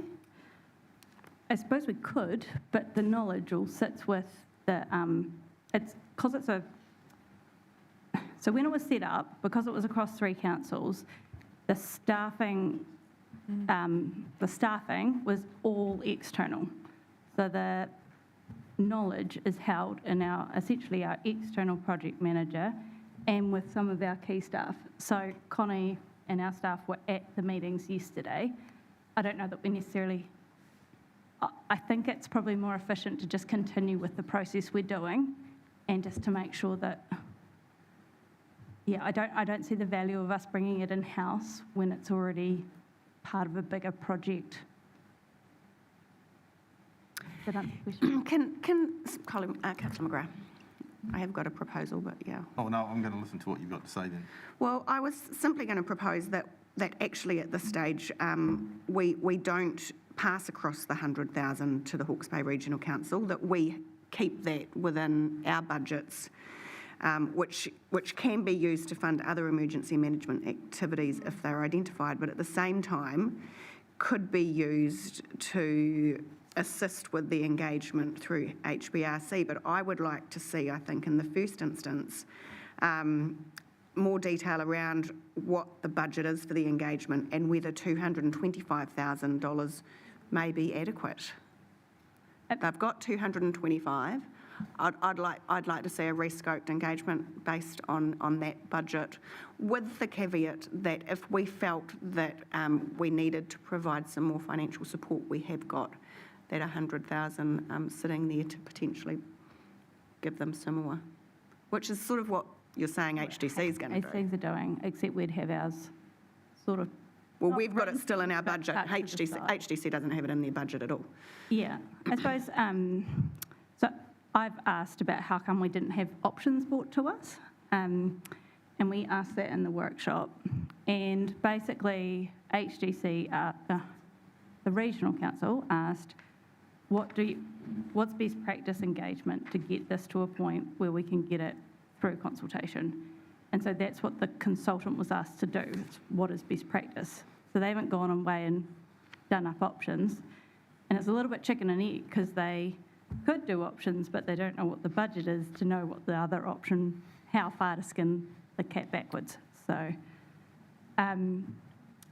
it's viable. I suppose, would you still want the level of governance oversight if it's, like, would you be happy with TAG? I suppose historically this committee hasn't had any financial oversight over the budget, and it's always been done at a TAG level. What we're asking now to have financial oversight is new, but I think it's totally reasonable. Councillor Price and Deputy Mayor Brosnan. Just if you could help me, Councillor Brown, on what do you think is needed in the consultation for the West Shore people? And the comment I make is a lot of them are concerned about how big the rates rise is, and they don't know that. All of the money in the world won't buy them across if it's high in the consultation process. So this isn't a consultation process, so this is a polishing of the strategy. So remember, in the committee we came up with fundamentals or principles around rating, and then the job of the consultation is to take that to the community and say, what do you think about this? And there is some really politically challenging numbers in there, and it's challenging on both halves, right? So the community in the coast, for example, in Homoana, I know they've got a very strong passion that the wider community should pay significantly for the project there. So if we tip it too far towards public good and community good, then the rest of the community might kick up. And if the rates are too high for the people right on the coast, then they're going to obviously kick up. So it's politically challenging. The idea of these workshops that we're doing with the community is about taking those funding models and going, like, we want this to be a fair and equitable rating system. Put your fair and equitable hat on. What do you think is a fair rating system for everyone, and get the buy-in of the people most affected so that they can go through. And I think there is tweaks in there, like the numbers that we came up with, there was, it felt right at the time, but the community has a wider sense than we do as well. So I think the strategy does need massage a little bit before it will get vested in HBRC. And that's what this process is to do. Deputy Mayor Boston. Thank you. I appreciate you taking questions, Councillor Brown. I know. Randomly in the hot seat. Yeah, it's worthwhile. One of the things I stumble on when I get to passing this funding over is that we have a government who has signalled RMA reform. We have the Climate Adaptation Act coming, which I've just looked up in terms of its purpose is to provide certainty about who pays, who leads, and how decisions are made between regional, central and local government. So I think one of my stumbling blocks is the whole point of this additional consultation and engagement is to get politically regional council into a comfortable space where legislation may quite clearly define those roles in the near future anyway. So my question for you is it just a $100,000 little gamble to see what comes out of the reform? Well, that's my question to the table, I guess. Yeah, I know. I think it's wrong to give you that question, actually, but... Yeah, I think from what we've seen, we've had that coming, that it's coming from central government for the whole 10 years of the strategy, is my understanding. That's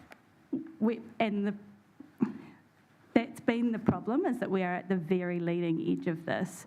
And we've asked our councils before, do we want to continue being at the leading edge or do we want to hold back? And we've consistently said we want to be at the leading edge. We've submitted multiple times as a committee to central government on it. We've spoken to ministers and they've signalled their interest in the work we've done. And so, bless them. I hope they do give us some strong direction and it would take a massive headache away from all of us. But in the meantime, we're in this situation where I think our best chance of getting this across the line is $100,000 to give it our best chance. And I honestly think we'll get some change back. So to the Mayor's suggestion, I think it's kind of 6 in one, half a dozen the other. We could either hold it in our accounts or put it in theirs and then get it back. Yeah. Thank you. Yeah. So I'm going, Councillor Simpson. Yeah, if I can just try and simplify this. We've been heavily committed to this program of work up until it was handed over for the Regional Council to consider its inclusion in its long-term plan.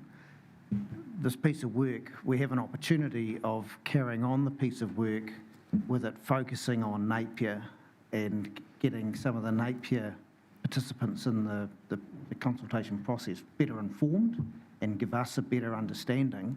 And at the moment, we've got a willing partner, I think, in the Regional Council. So if we can get it done at a 2-for-1 deal, is it not logical to keep working with the Regional Council and keep progressing the project where they're paying for half of the work to be done, and we get better, clearer answers about impact and acceptability around the rating scheme for our benefit going forward. And it may actually help, as the work has done up until now, inform the central government legislative processes. Yeah. Councillor McGrath. Sorry, could I get you to read out what you had before, please? What I was suggesting as a change. I have been wordsmithing that while we've been discussing it. I have changed it that the $100,000 allocated to the Coastal Hazards Joint Committee remains in the ring-fenced resilience rate as part of the draft annual plan 25-26 budget, subject to further information on the scope of the engagement process. And then I started listening to Councillor Simpson. Sorry for the interruption. Could I just carry on with my bits there? I go back to the fact we had the big discussion around the region of who should take this on. There was a lot of money spent actually on getting the ASHA report, which suggested it was the Regional Council. We've sort of headed in that direction. And I sit here and go, well, if the Regional Council wanted to modify a stop bank, would they come to us for some money for some community engagement? So I'd say probably not. I think if they want to engage with the community on something, We have to let them do their job.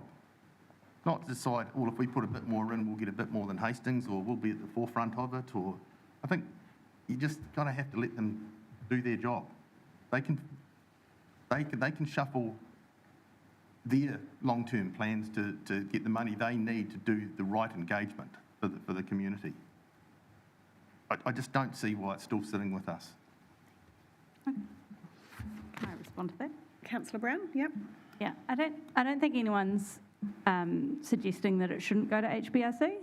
So I don't think that's what this is about. I don't think it's really about delays. I think it's about massaging it to a point where the community will allow it to be vested with HBRC. So their hands are kind of tied in this.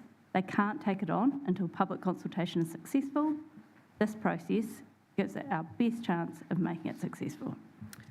Okay, can I have a show of hands? So we've got two propositions. We've got $100,000, we either give it straight to HBRC, or we retain it ourselves, but still with noting that it may still be available for us to contribute to the engagement process if we see value in doing that. Those in favour of giving it straight to HBRC for them to do with as they wish? That might be being a bit, but you know what I mean. I just think it's simpler. With all of the caveats.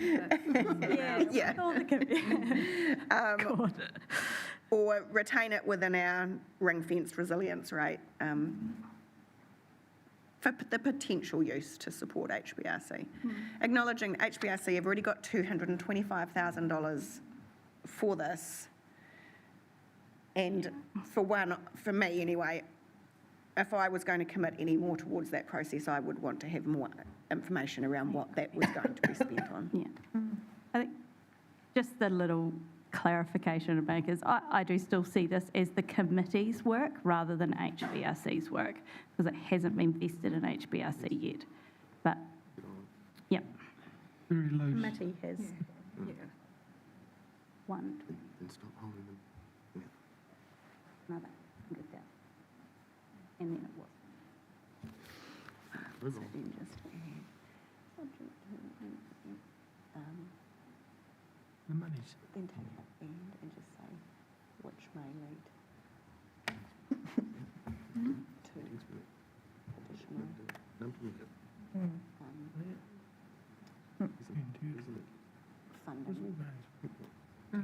additional funding from the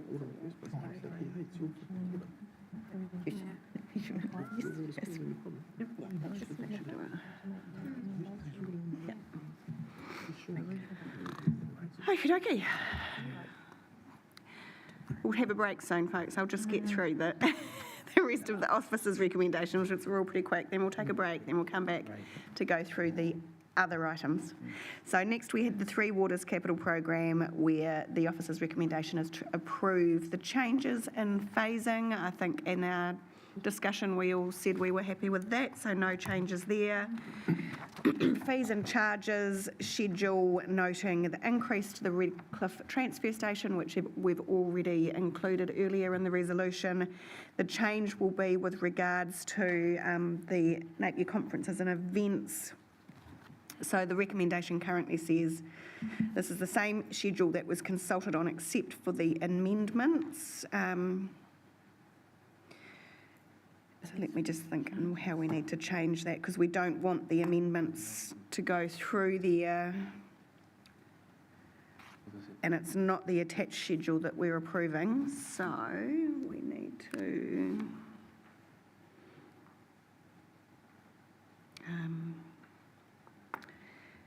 note that the amendments in the attached schedule to the building and Napier War Memorial Centre, Napier Conferences and Events section, as detailed in the body section 2.8 of this report, are not approved.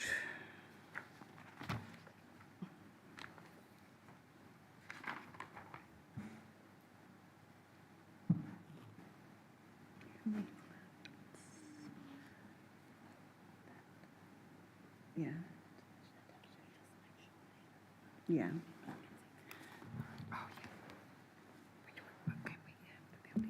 Yes, we made that decision in the 3-year plan about the increase increases. So we are just revoking that, aren't we? Oh, okay. There was another amendment in there around building consents.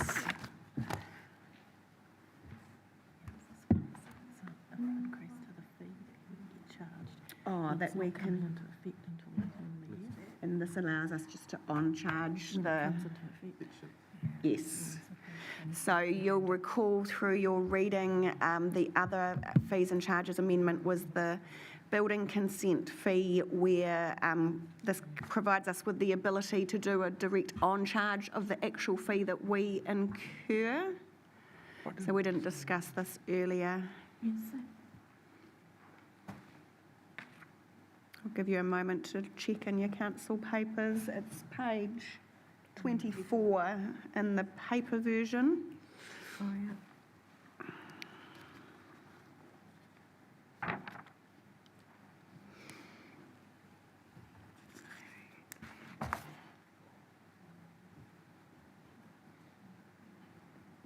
So we need to separate it out. We'll have,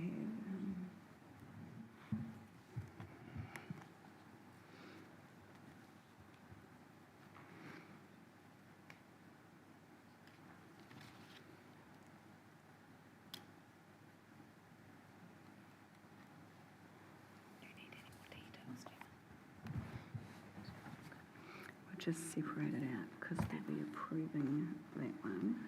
Because they're two separate ones.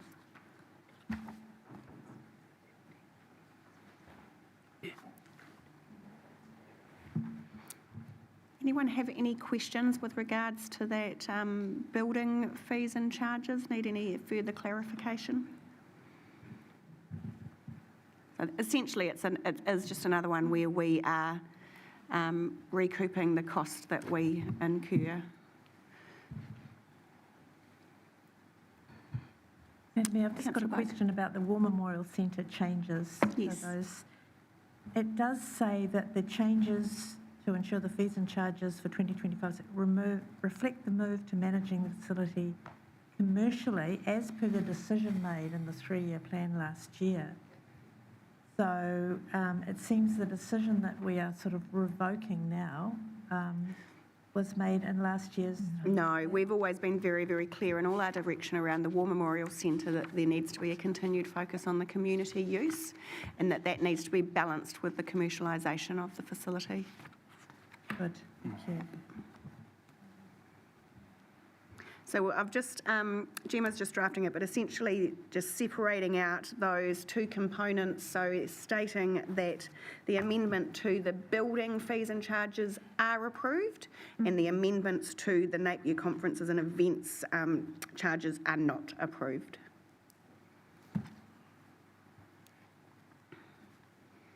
Any further discussion or questions?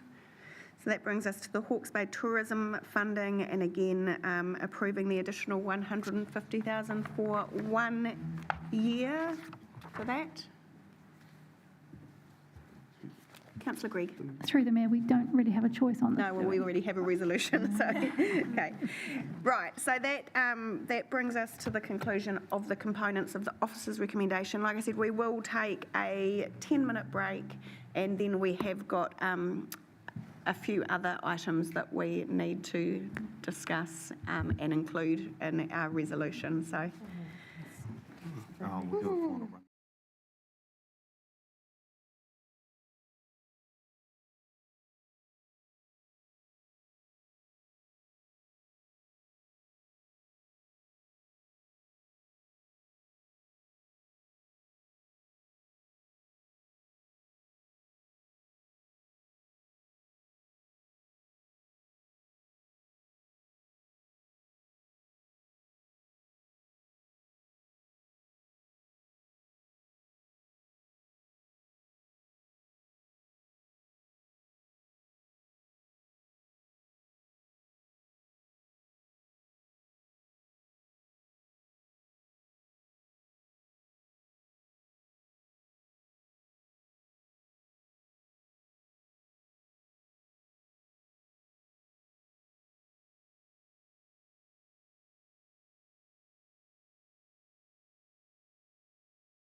For the final part of our annual plan hearings, we will move into now any items that we wish to discuss that weren't part of the formal officer's recommendation, and then to finish off, we'll work our way through the whole resolution and vote. And we may break that down into components if we need to, depending on how people are thinking they might like, but we'll navigate that when we get to it. So the first item I would like to raise is the water services levies.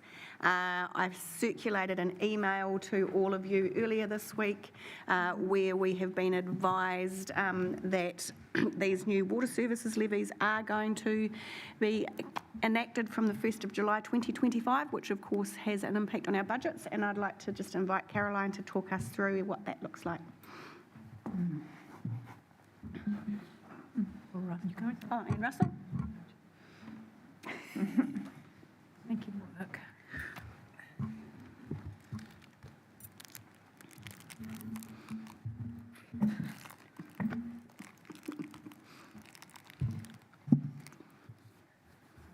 Thank you. This will be a bit of a tag team. I can give you the financial side of things, and then Russell can provide you with the Jokes.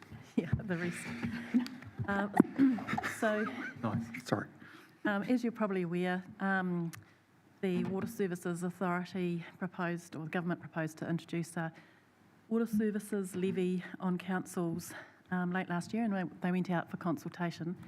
That consultation's closed and the feedback was considered, but there was no changes made to the proposal. So last week we were advised that Napier City Council's share of that water levy is around $267,000 per annum for each year of the next 3 years.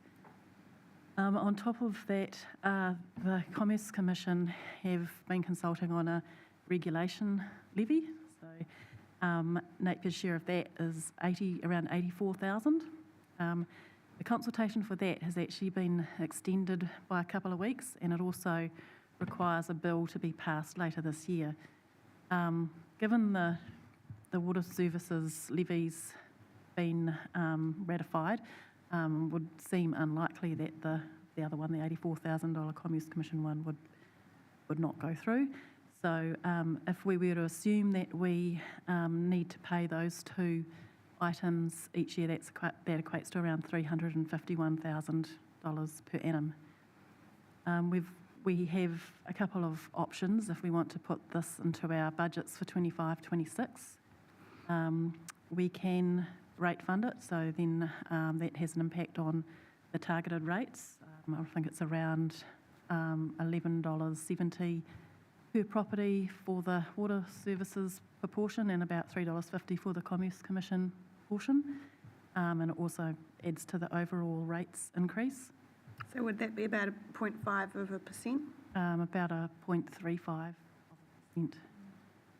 And then there's an alternative option where we could loan fund that cost in the interim until a water services or water CCO is established, and then transfer that loan for those costs into that CCO.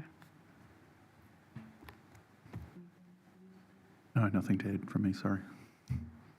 Any questions? Councillor Simpson? Yeah, through you, Madam Mayor. Just to clarify, these levies and charges only apply to households that are connected to those services, the potable water and the stormwater? That's correct, yep. Councillor Brown? Do we have any precedent of loan funding a levy or financial costs like that? Not so much a levy, but we have loan funded OPEX in the past. And did we consider that good practice or bad practice? It's not best practice. However, no, it is acceptable to do it, as a one-off.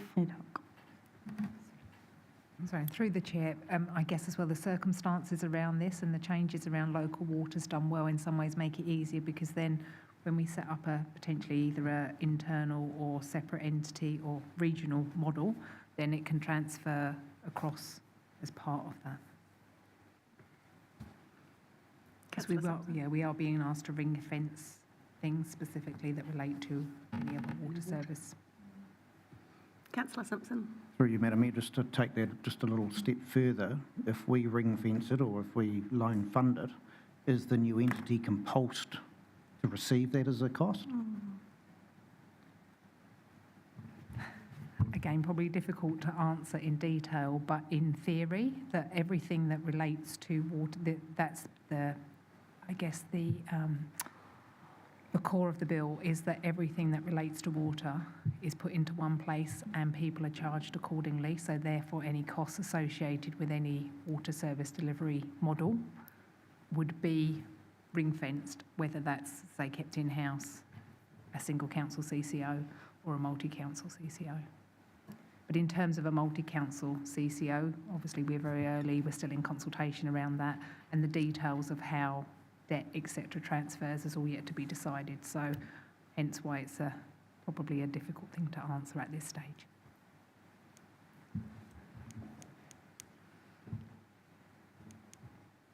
Any further questions? So we have to budget it because we have to pay it. So really it's just a case if we wish to rate fund it or loan fund it. Any strong views either way? Councillor Brown? Maybe not politically all of that lovely, but I'm in strong favour of rate funding it. Otherwise, we're just kicking costs down the road. We're attracting interest on money that could just be paid.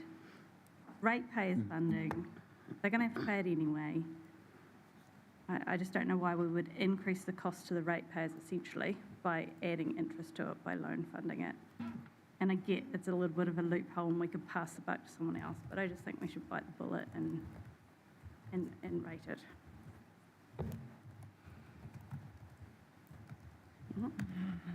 Seems to be a lot of nodding around the table.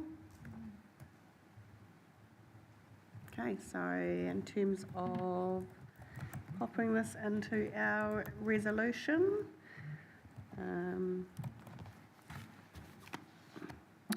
direct council officers to include the budget for the newly introduced water services levies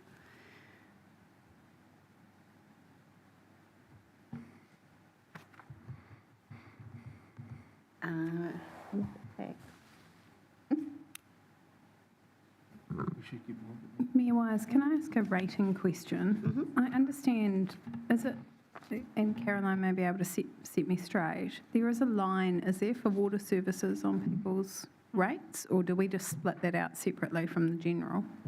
There's I think there's 3 lines for each of the waters for a targeted rate. That was my recollection as well. So could we specifically fund it from an increase to that rate? Because then that essentially the line item is funding the appropriate activity.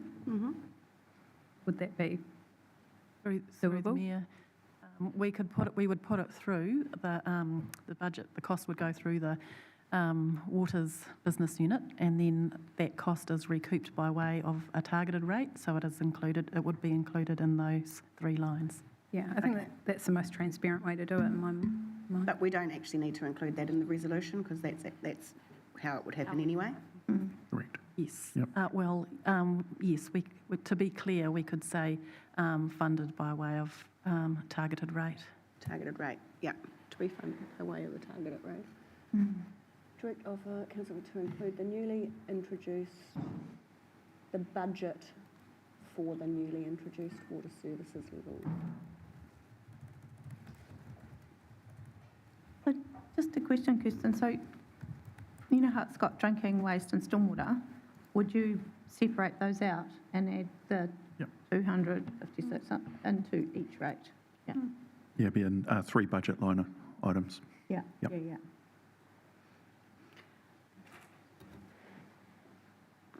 I mean, essentially, this is a tax the government don't want to pay themselves, and they put on local government, so we look bad.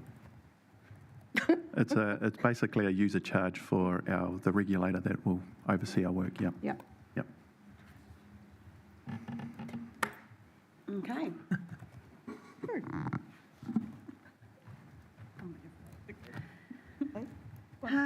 Just looking at my list, I have on here, as per discussions yesterday, we were seeking an update on the status of the Piramai Community Plan, so I just want that noted as part of the resolution. So,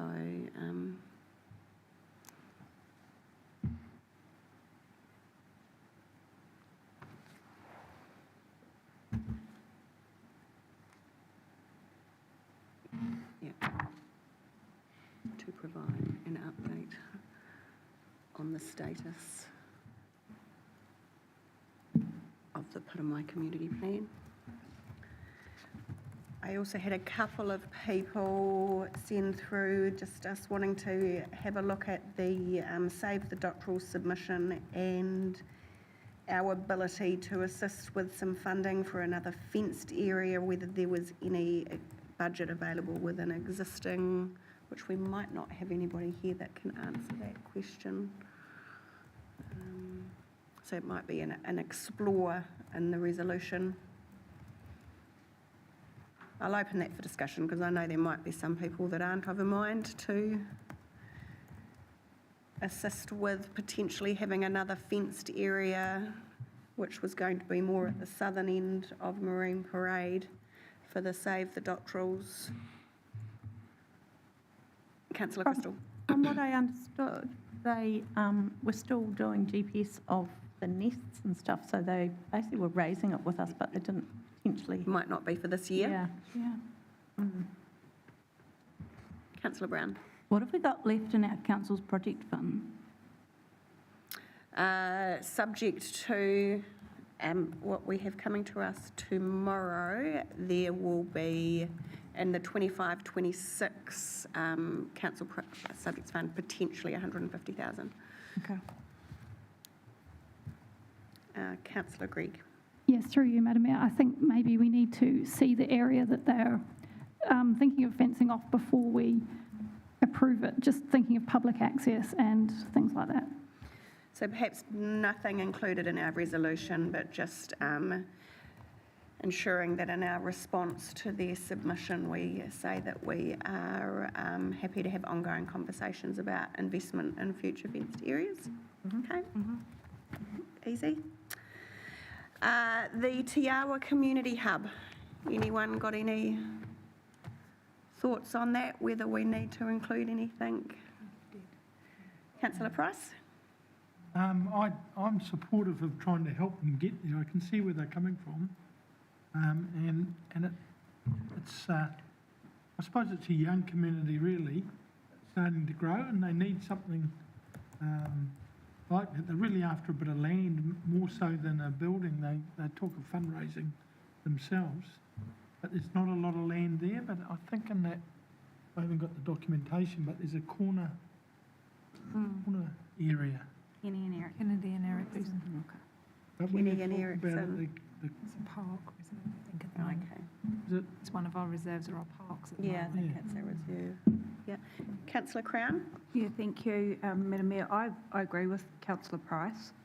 And I noted the officer's comments, and I wondered whether in our resolution it could be as simple as directing officers to go back and to reconsider, but also to work with them to, I guess, potentially identify an appropriate piece of land, whether that's ours or someone else's or whatever, and simply support them in trying to move forward with that project. It seems like a really good one, and we've got what I would say is a pretty capable community, albeit young, but poised to grow even further. So I think getting on top of it now is probably advantageous for everyone.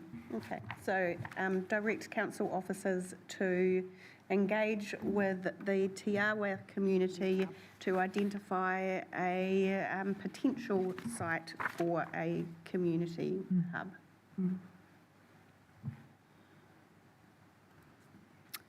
Councillor Brown? Maybe thinking a little bit wider than this, just that's quite dense housing with no, like they've brought that this isn't, that they don't have these community services. Have we got protections in place to stop this from happening again in the future? I'm just going to park that because I just don't think that's for today's conversation, but certainly something to note. And the history of Te Awa itself was that in some of the original developers' planning, there was going to be a commercial community hub, and then it was removed because it hadn't become a condition of their consent. So, so as you say, it highlights that perhaps looking to the future, we need to have some processes in place to ensure we don't end up in the same situation. How we learn from it. Deputy Mayor Brosnan. Thank you, Mayor Wise. My only concern around that wording is that it almost sounds like it's committing council to funding a community hub, which I'm not sure is the intention. It's more around site identification. And I wonder if, because there is a piece of work going on around community hubs, if it's better just to direct staff to sort of further this conversation as part of that wider community hub network and help find a location if one is deemed necessary. Would you like to provide some suggested wording, Deputy Mayor Brosnan? That would be very helpful. Happy to type some. Thank you. Brought that one.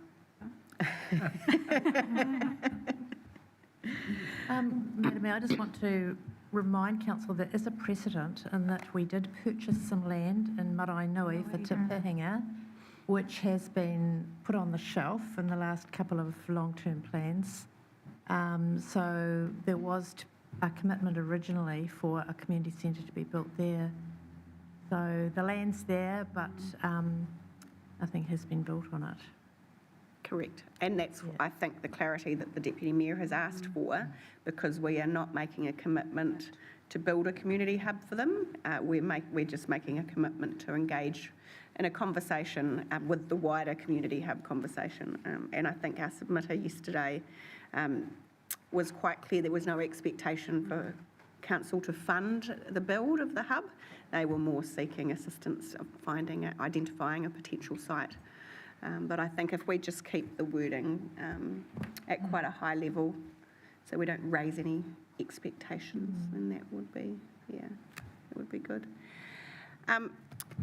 The other one on my list is just conscious of the submission from Ngātoi, who were very kindly on board with assisting us with our decision-making around the library, and then also reflecting on the submission from our youth council around the lack of space for our rangatahi in our city centre.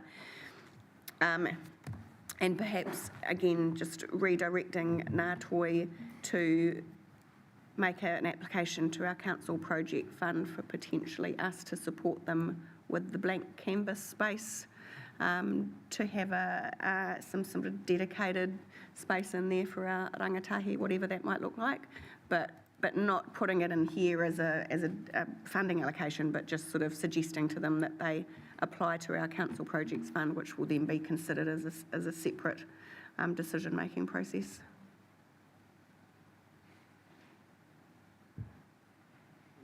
Any further comments? Yep, Councillor Crown. Yeah, supportive of that, and I'm wondering, is it simply in our response to their submission? And I think, I don't know that it necessarily needs to be part of the resolution. So again, it's just some comments for council officers to take note of as they move towards drafting submission responses. And to the Youth Council. If I may, Madam Mayor, I have one more, and I'm just, I guess, testing the appetite around the table. We all enjoyed our dinner and a show last night before we left. And I wondered whether we are open to directing officers or asking officers to consider regional offerings when it comes to setting our fees and charges in our sports and recreation facilities. Yeah, I did have some notes about that as well.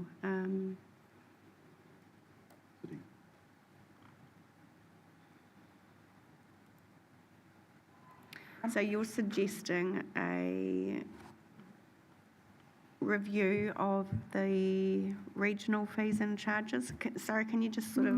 Yeah, sorry. Yeah, my thinking is, and it's a little bit kind of reiterated this morning by a submitter, but from a commercial standpoint when they were looking at businesses, but I guess it's the same principle. It's are we outpricing some facilities being used by the prices that we're setting for our own? And whilst we have direct responsibility for those that do sit, on our balance sheet and our direct responsibility, I guess it speaks to the fact that they are part of a wider network, and what consideration do we need to give to that network in order to make sure that everyone survives and that these places continue to exist. I'm now going to charge you with writing part of the resolution. Yeah, sure. I've decided to start sharing the job, so I'll leave that one with you. Anyone else going to speak up? Councillor McGrath. Just carrying on from that, and while Sally's madly typing, or typing madly, one of the two, even considering models that other regions use, or are we getting a bit carried away? Or reviewing perhaps what other regions use to get the same outcomes? Caroline. Sorry, just through the Mayor.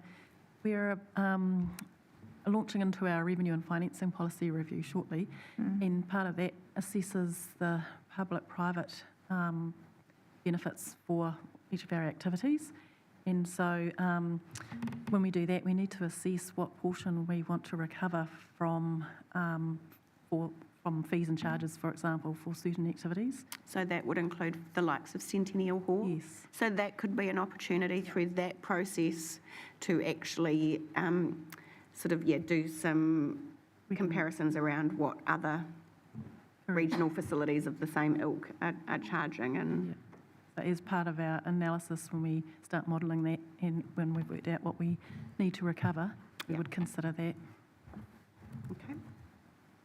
Seems like a good mechanism to undertake that assessment. Councillor Mawson. Yeah, just wanted to acknowledge Bruce from Grey Power, and he gave us an opportunity or provided some solutions to just accessibility of some of the information we send out. And I'm just wondering whether or not, certainly nothing we need to have a resolution for here, but just obviously he said that if we could have questions in a PDF downloadable format, I thought if we could direct staff to maybe look at something like that, some minor adjustment to the way they deal with things from a comms perspective, just for accessibility for those people that can, download the questions and look at them. I mean, we had a similar scenario with the local alcohol policy where we had a few submissions in there. People just wanted to look at the questions. So yeah, if we could maybe look at that, please. And so just a note to explore online documents to be the ability to download them as a PDF to print them off. Thank you.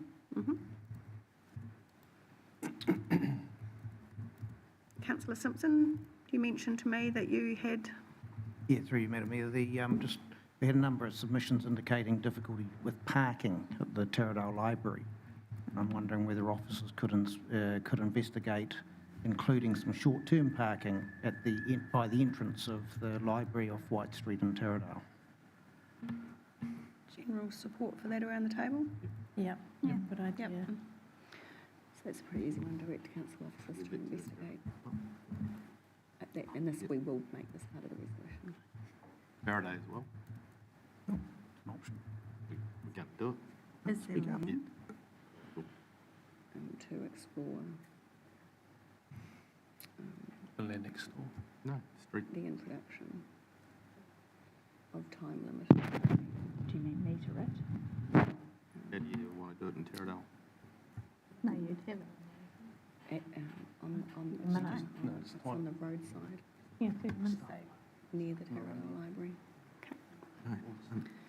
Cool.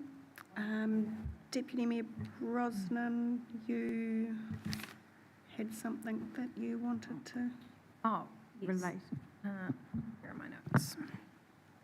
There was just a line item inside the capital program I've been working with Russell and his team on. It's a phasing pull forward for the entrance to Lagoon Farm. It's currently sitting in 2027, so to pull the scoping work for that through to next year.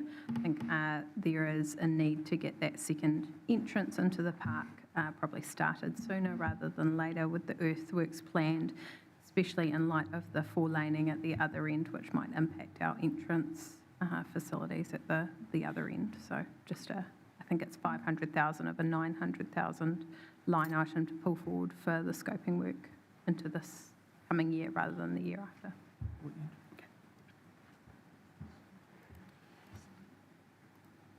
Yeah, we've got Jordan Kane, so that will be direct council of from Infram.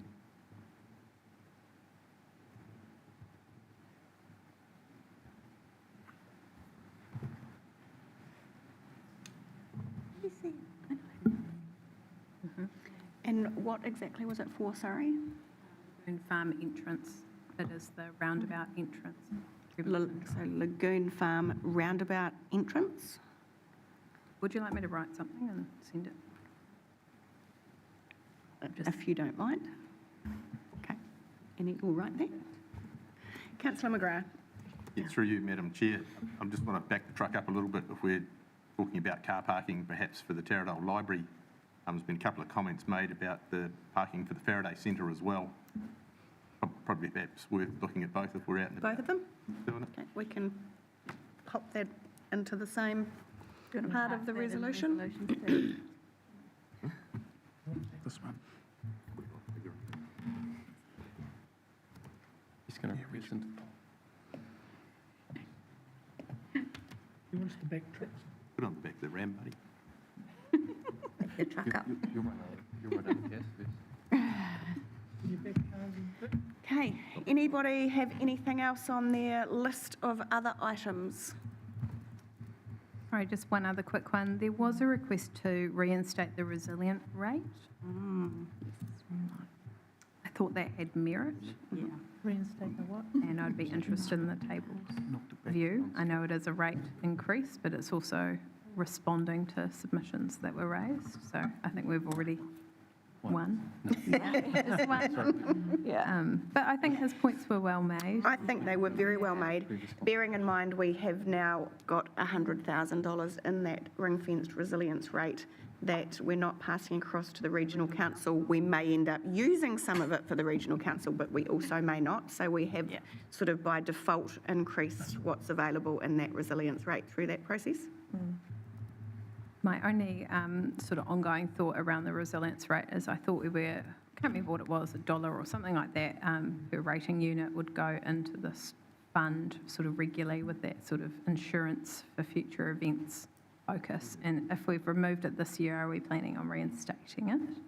Is it just a 1 year we've removed? Because I do think, you know, it was well thought out at the time we proposed it, it got community support, and it does seem like something that would be good to keep ticking away in the background, bless you. We still have it, right? We have it, but we reduced it. Yeah, so it was 2 and we still have it. We still have it. Yeah. We still have it, but it's tagged to operational funding, and I believe our initial conversations were about Building having up a response fund, and the point was really well made by, was it Dan Scott, that can we afford to not have it? Can we really afford to have another big bill and that we haven't collected some money for that very rainy day? So I agree. I do think we should be putting something away for a rainy day. I think it's financially prudent. My preference would be to take another look at that next year, because I'd also like to just be reminded exactly what the change was that we made. I know we reduced it for 1 year, but whether we then built an increase, left an increase still in there for future years. So I think we just need to take a look at that and see exactly where we landed, with a view to increasing that in future years. Yep. You just pretty much. Okay. Councillor Gregg. Yeah, just on the Faraday Centre and signage, is it worth directing officers to have a look at providing better signage around Clive Square if people want to walk to the Faraday Centre? Because we had a few submissions talking about not knowing where it was or having no idea how to get there. Can I suggest that we leave that as part of the reimagine process that's underway? Thank you.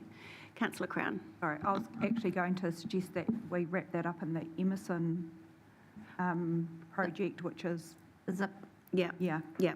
So I think there's a couple of pathways where we can look at how we could do that. Yeah.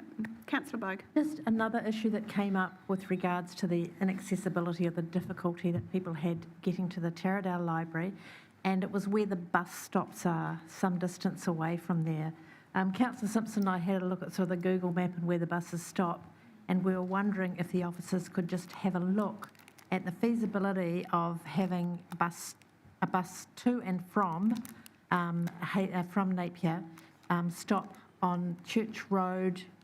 It's part of their path near the end of White Street, which would bring them closer to the library and make it easier for people taking the bus in and out of Napier or Taradale to access the library. Is that something that we could include? Isn't Hawke's Bay Regional Council currently consulting on the bus routes? Consulted. Is it finished? Is it closed? Yeah, we sat on it last week. Yeah. That's not a change in the bus route though, is it? No, it isn't. It's No? where the Just another stops are. stop. Yeah. That would be worth talking to Bryce about, because they don't want to change the bus route. No. They want to get regularity in a So it's adding an additional bus stop. bus stop? Each Okay. way. Each way, yeah. At the moment, the stops are a long way from the end of White Street. Mm-hmm. Would you be able to look at that, Councillor Price? He's on that committee. Put them in the resolution to sort it. Remind me. I'm sure you will, Max. Write it on the back of your gold card. Hawke's Bay Regional Council. No, it's pretty worn out. Yeah, Get it blocked. Back it up. Harsher, Richard. Bus stop on Church Road, Stop it, did you say? close to the Taradale Library.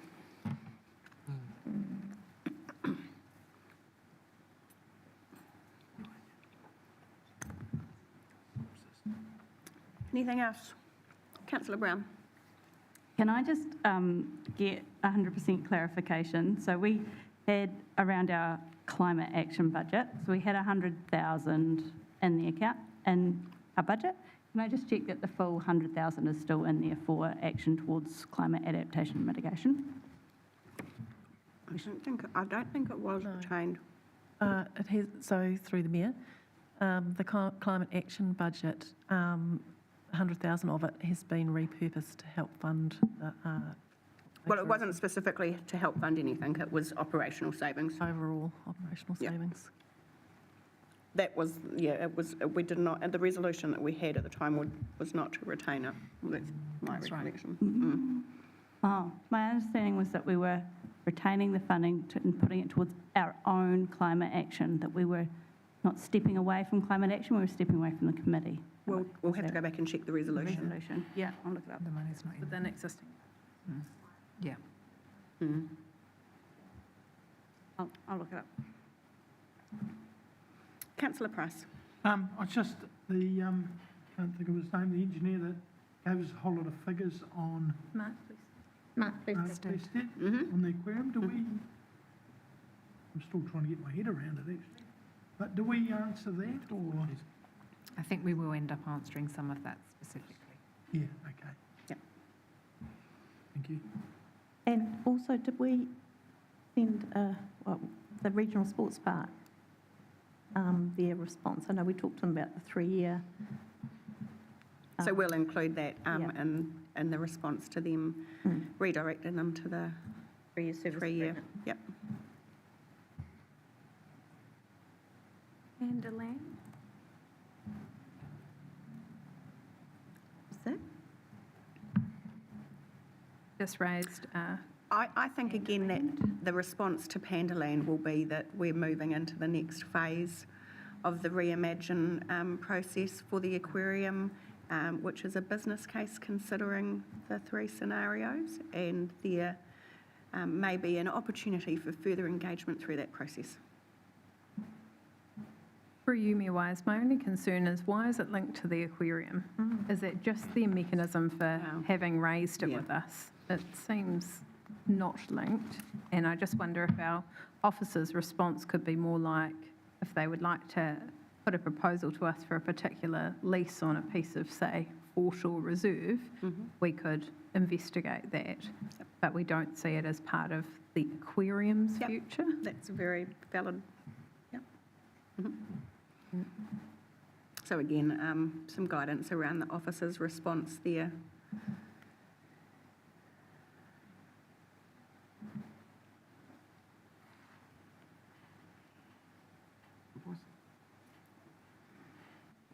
Okay, is there anything further? Otherwise, I'm going to take us back to the beginning of the resolution and we'll work our way through for adoption.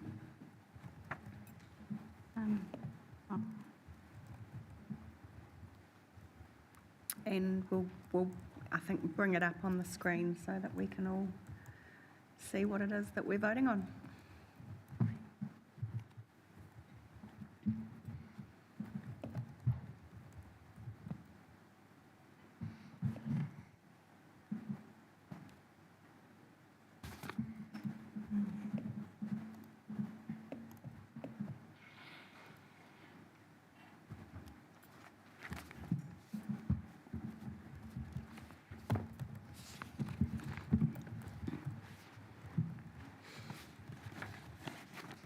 Okay, so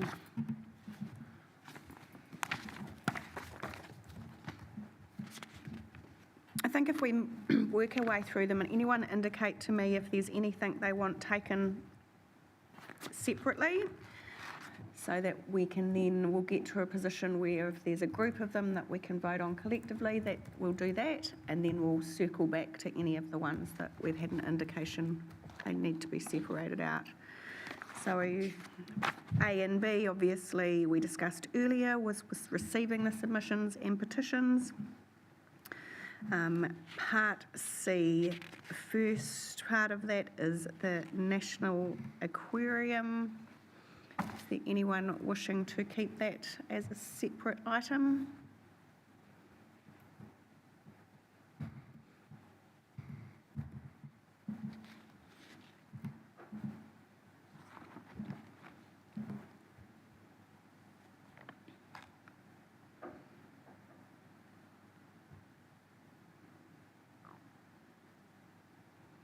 Okay.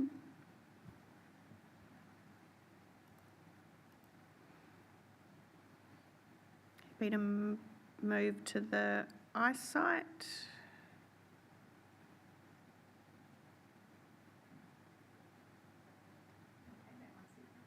Separate.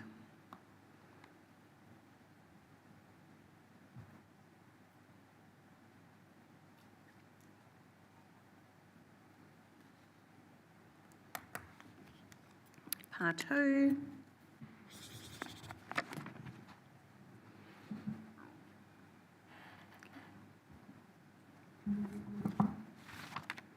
Faraday Museum.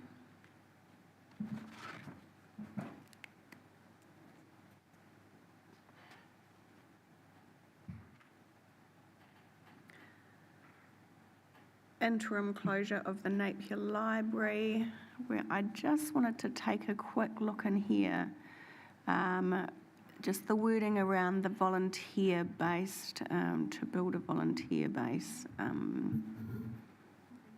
No, but we don't want to refer to that being to support operational. So it's whether we feel that needs to be expanded on or whether what we've got there is sufficient. Does Terranol stay the same, does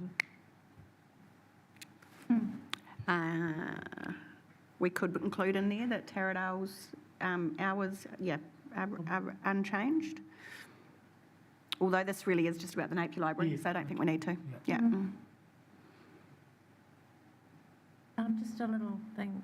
The determined council's approach, do we leave that in? Isn't this the council's approach? Wouldn't we take it out? So it'd be that the council resolve to... Council resolves to... And while I think it's good to... Oh, you can just take out that whole line and then it's just resolved to retain... Yeah.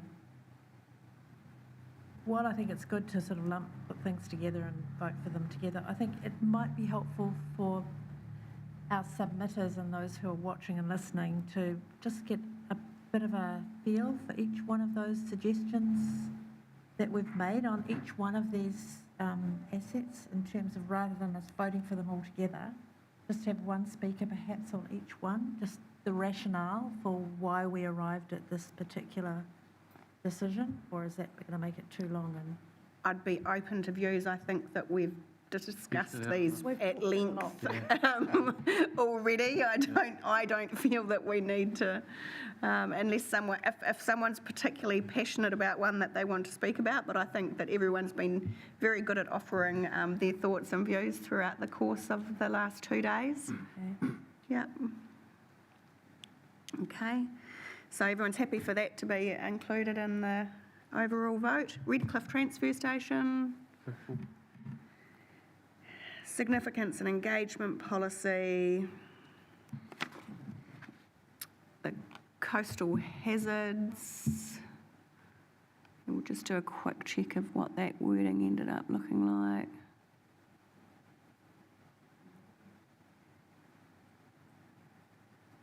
I think we need to take out that the first sentence. It's the direct officers. Do we?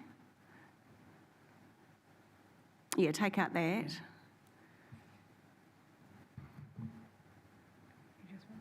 We just want that second part of it, yeah.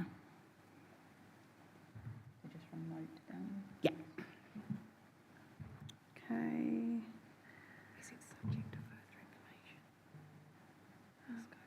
Yeah. Okay.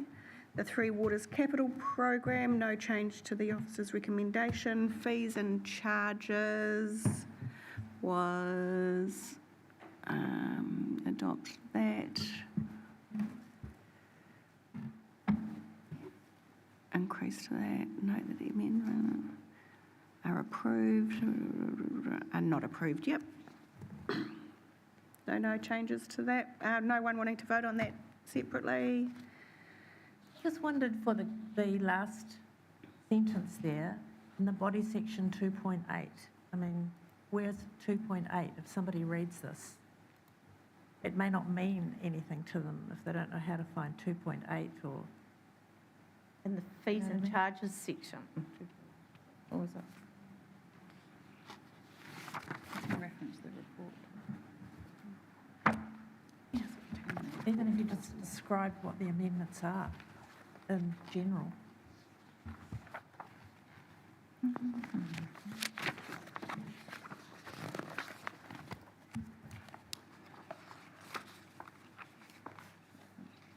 Maybe they could be Hyperlinked. Or could you just add a sentence to say, note the amendments to Nathan War Memorial of an increase.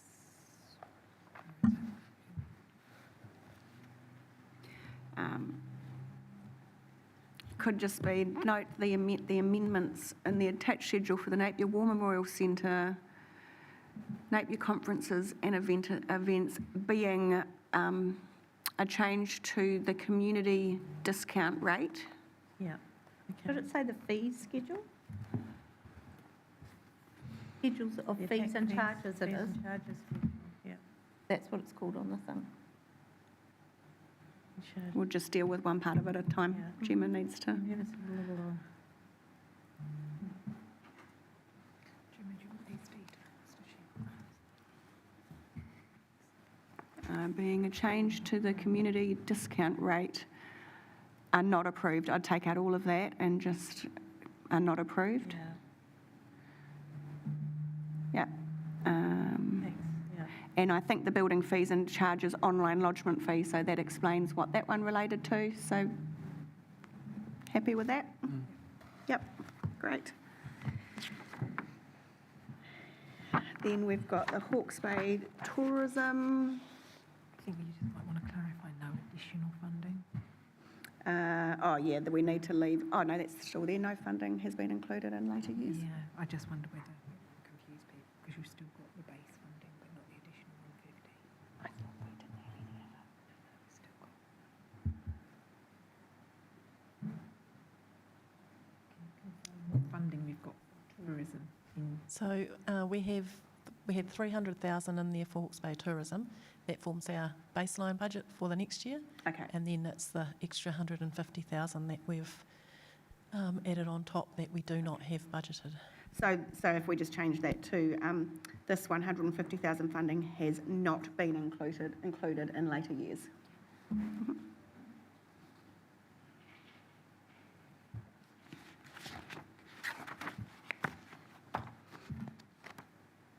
Okay, and now if we just move through to the additions that we've put in, which will sit under that Part C. So we've got the water services levy, directing council officers to include the budget for the newly introduced water services levy funded by way of a targeted rate. Putamai Community Plan, direct officers to provide an update on the status of the Putamai Community Plan. Te Awa Community Hub, direct council officers to work with the Te Awa community to consider the community hub need and work, no, this is the one we wanted to change,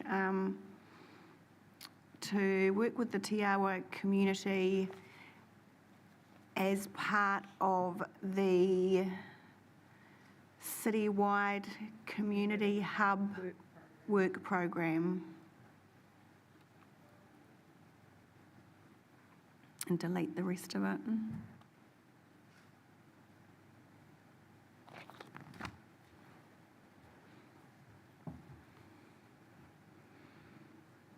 Great.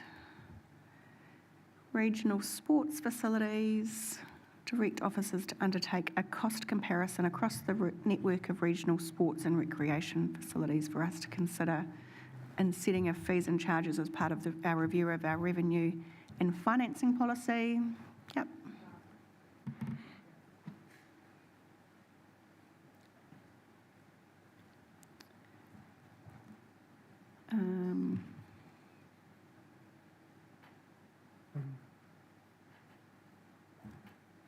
Yep.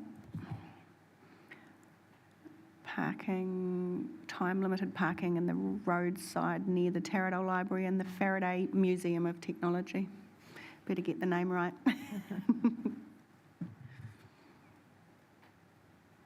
Great. Sorry, just on the previous one, just wondering if you could put consultation documents? Yep. Just the previous one, sorry. Yeah, online. Consultation documents. I was going to give you a nudge about that. Thanks, Grego. I did another coffee, Nigel. There's 2 bus stops, isn't it, we want? Yep. Going each way.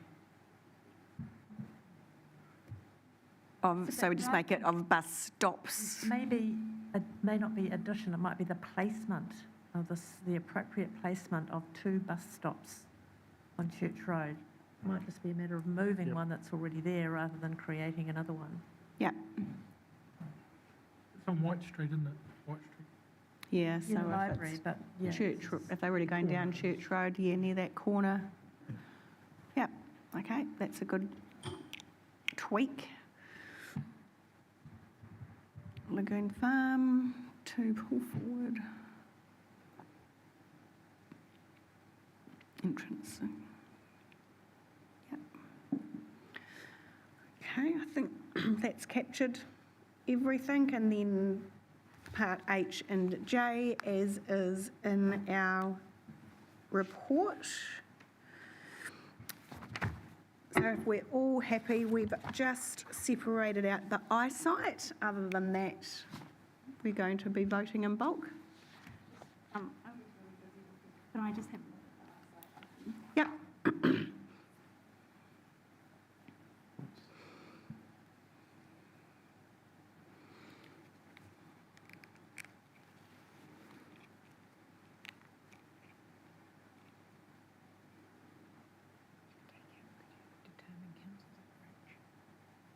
Oh, we can take that.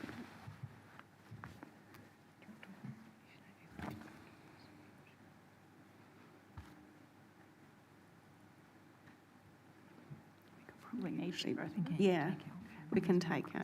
We just need, we need that. Yeah.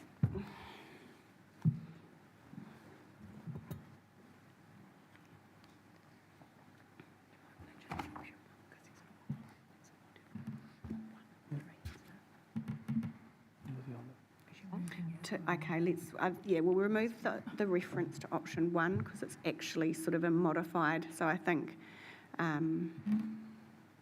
to initiate expressions of interest process, to explore that a third, just take out option 1, I think is all we need to do.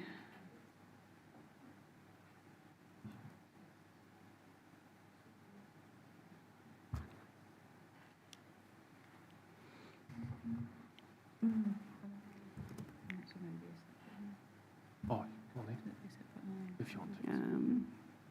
I don't think it matters. It's together. Yeah, I know you said it's the obvious, but maybe not to our community.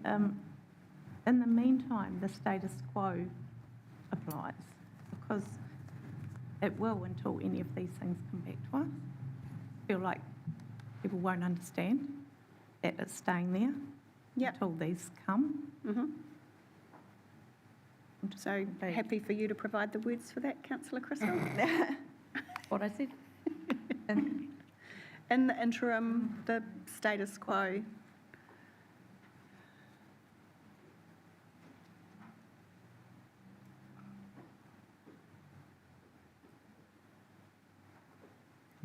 Continues? Continues.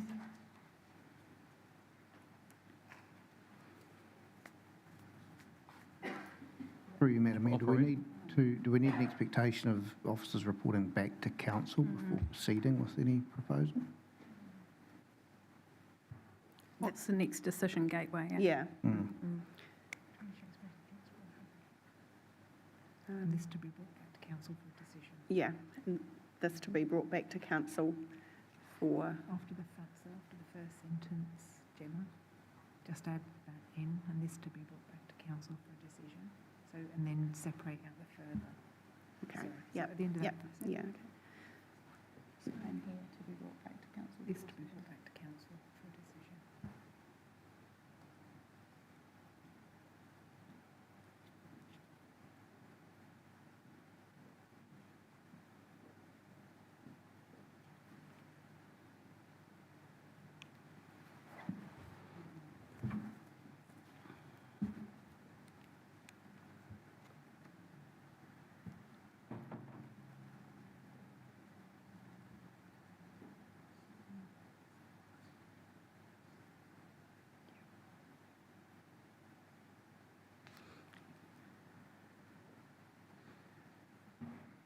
Just wonder if that needs to actually be at the bottom after the further two. Not in the right place. Yeah. Not right.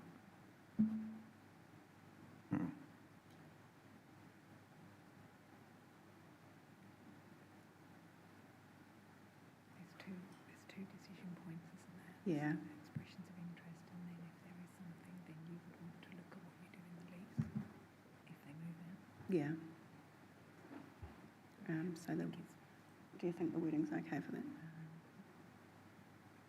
Those two things, initiate expression of interest, Yeah. explore the building, and then bring them back to council. You just want it coming back once.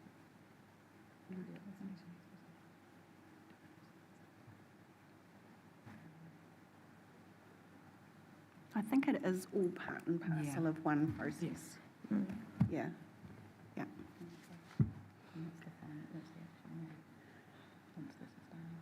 Yeah. Yeah. Okay.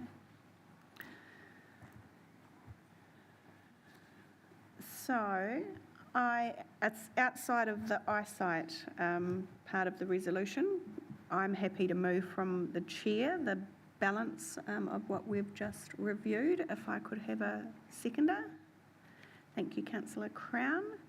And I'm just going to speak incredibly briefly because it's been a long couple of days, but I think first and foremost, just saying a huge thank you to our community. You know, this is the largest number of submissions that we've had in an annual plan or long-term plan process for over a decade, and I think it has clearly highlighted the passion that our community has for our community facilities, for our library, for our aquarium, for the Faraday Museum, Pātū. You know, these facilities are much loved by our community, and it's been fantastic to get feedback and input from our community as we make some, pretty significant decisions about the future of what these look like. And we've still got a long way to go. There's still a lot of gateways. So this is only the very beginning of that process for a lot of these Reimagine projects. And we'll certainly be checking in with our community at the appropriate times as we carry on through exploring what they might look like into the future. And I think we can't forget that one of our core objectives throughout the whole process of the preparation of this year's annual plan has been around financial sustainability. It's one of our 5 priorities, and I think that we have clearly demonstrated in our decision making leading up to this time that we are committed to keeping our rates as affordable as we possibly can within what is an incredibly challenging financial environment as a city, as a region, as a country at the moment, to try and manage our costs as best we can. And we will continue to be looking at this and working on this as we move forward into our future annual plan processes as well. So thank you to all the council officers who have been working incredibly hard right from the start when the first draft of the annual plan was showing over 15% as the proposed rates increase, and through their hard work and scrutinising budget lines, we brought that down to 7.9. We don't quite have a handle yet where we've ended up today because we just need to do some final number crunching and modelling. But I suspect it will end up looking closer to 8.9. I think we probably have added in close to 1% during the course of our deliberations. And I, for one, have been very open with our community in saying that if we made changes to this annual plan, that would come at a cost. It would come at a rates increase. It would not be offset by other savings. So we will hopefully have what that final figure looks like very soon. But thank you to the elected members who have engaged and sat and listened to our community. Appreciate the time that you have all taken. And it is always, I think, quite satisfying to get to the end of hearings for these annual plans and long-term plans, because it helps us to then move forward into the delivery of our core services and serving our community. So that's it from me. Councillor Crown. Thank you, Mayor Wise. I think firstly I want to take the opportunity to make it clear to our community that the proposals that we put forward were never intended to be cynical or manipulative towards them as our key stakeholders. In my mind, this has been all about tension. And that's the tension primarily between the business potential that sits within council against the community priorities that exist. And through that, the 3-year plan last year, we heard loud and clear that the cost of living pressures were dire, or are dire for many out there. And that sharpened our focus with a continuous line-by-line review of the council's budget, including staffing levels, and even our cherished library was undertaken. So council staff present us with shared problems to solve, and as governors, we apply our judgment within the legislative limits to decide when to seek further input. And we recognise that we were at a fork in the road with a number of reviews. It's why we widened our engagement this year with initiatives like the think tank and the open house. But this is our job, and as a submitter said to us, we must use the information that we have to find solutions. And though council isn't a business, we run some, and must sometimes think like one. And that raises a fundamental question: are we the best place to operate these ventures? It's a balance of commercial potential versus public good, which is a uniquely council responsibility. And we're also being directed by central government to get back to basics, which is a message that is echoed by many in our community. The other tension that we live with constantly is the short-term pressures versus long-term needs. And that too is our responsibility. I think one message that rang especially clear in this consultation is that community matters.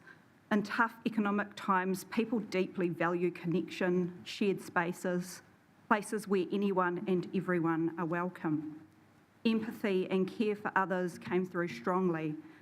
These are values that I know motivated many of the people around this table to stand for council in the first place. So thank you to our staff for bearing with us, for giving us the information, for answering all the questions and preparing the papers for us. And thank you to the 1,007 people who made submissions, and to everyone who engaged with us. We read them, we hear them, we consider them, and they matter. The final words belong to the community. It's a simple, single truth and a little bit of hope as well. We were told that people that live here are equally as important as tourists, and there will be better times ahead. Is there anyone else, bearing in mind we're still going to do the eyesight separately, but is there anyone else wishing to speak to the motion? Councillor Vogue. Yes, I support the two previous speakers in thanking people involved in this, particularly the 1,007 people who submitted, the staff who picked up their recommendations. And I'd like to also mention the 2 sign language interpreters who have made our deliberations and the hearings accessible to a range of people in our community. But also I would like to thank my colleagues. We were told time and time again that we'd put out these suggestions and it was a done deal, that nothing was going to change. Well, we have listened and we have been spoken to quite firmly and with passion and anguish and love by the community, and I'm very proud of the fact that we did listen. And what we put out in that submission document, in the consultation document, was not a done deal, and we were able to listen and act on the suggestions they made to us. So I think we have come up with a really strong annual plan, and I'm very proud to have been part of it. Okay, we've had 3 speak in support of the resolution. Is there anyone wishing to speak against? Okay, I'll put the motion. All those in favour, please say aye. Aye. Against? Carried. Right, and we'll circle back to the eyesight portion of the resolution. Again, I'm happy to move from the chair if I could have a seconder for that. Thank you, Councillor Simpson. And I don't feel the need to say anything further, but Councillor Simpson, I invite you to say anything if you wish to. Well, through you, Madam Mayor, I think we've had plenty of expressions of interest around what we should or shouldn't do with the eyesight, and I think we've put in the capable hands of our officers to come back with some recommendations. Thank you. Any further speakers? Okay, I'll put the motion. All those in favour, please say aye. Aye. Against? Deputy Mayor Brosnan. Carried. Did I put the motion on the first slide? I did, didn't I? Thank you. It's been a long day. That brings us to the conclusion of our 2025-26 annual plan hearings. Thank you once again to everybody involved. If we could please stand for our closing karakia. Kia tau, karangamare, ki runga i ngā iwi katoa, kia piki te ora, te kata, e te māramatanga, i ngā wā katoa, tihei, mauri ora.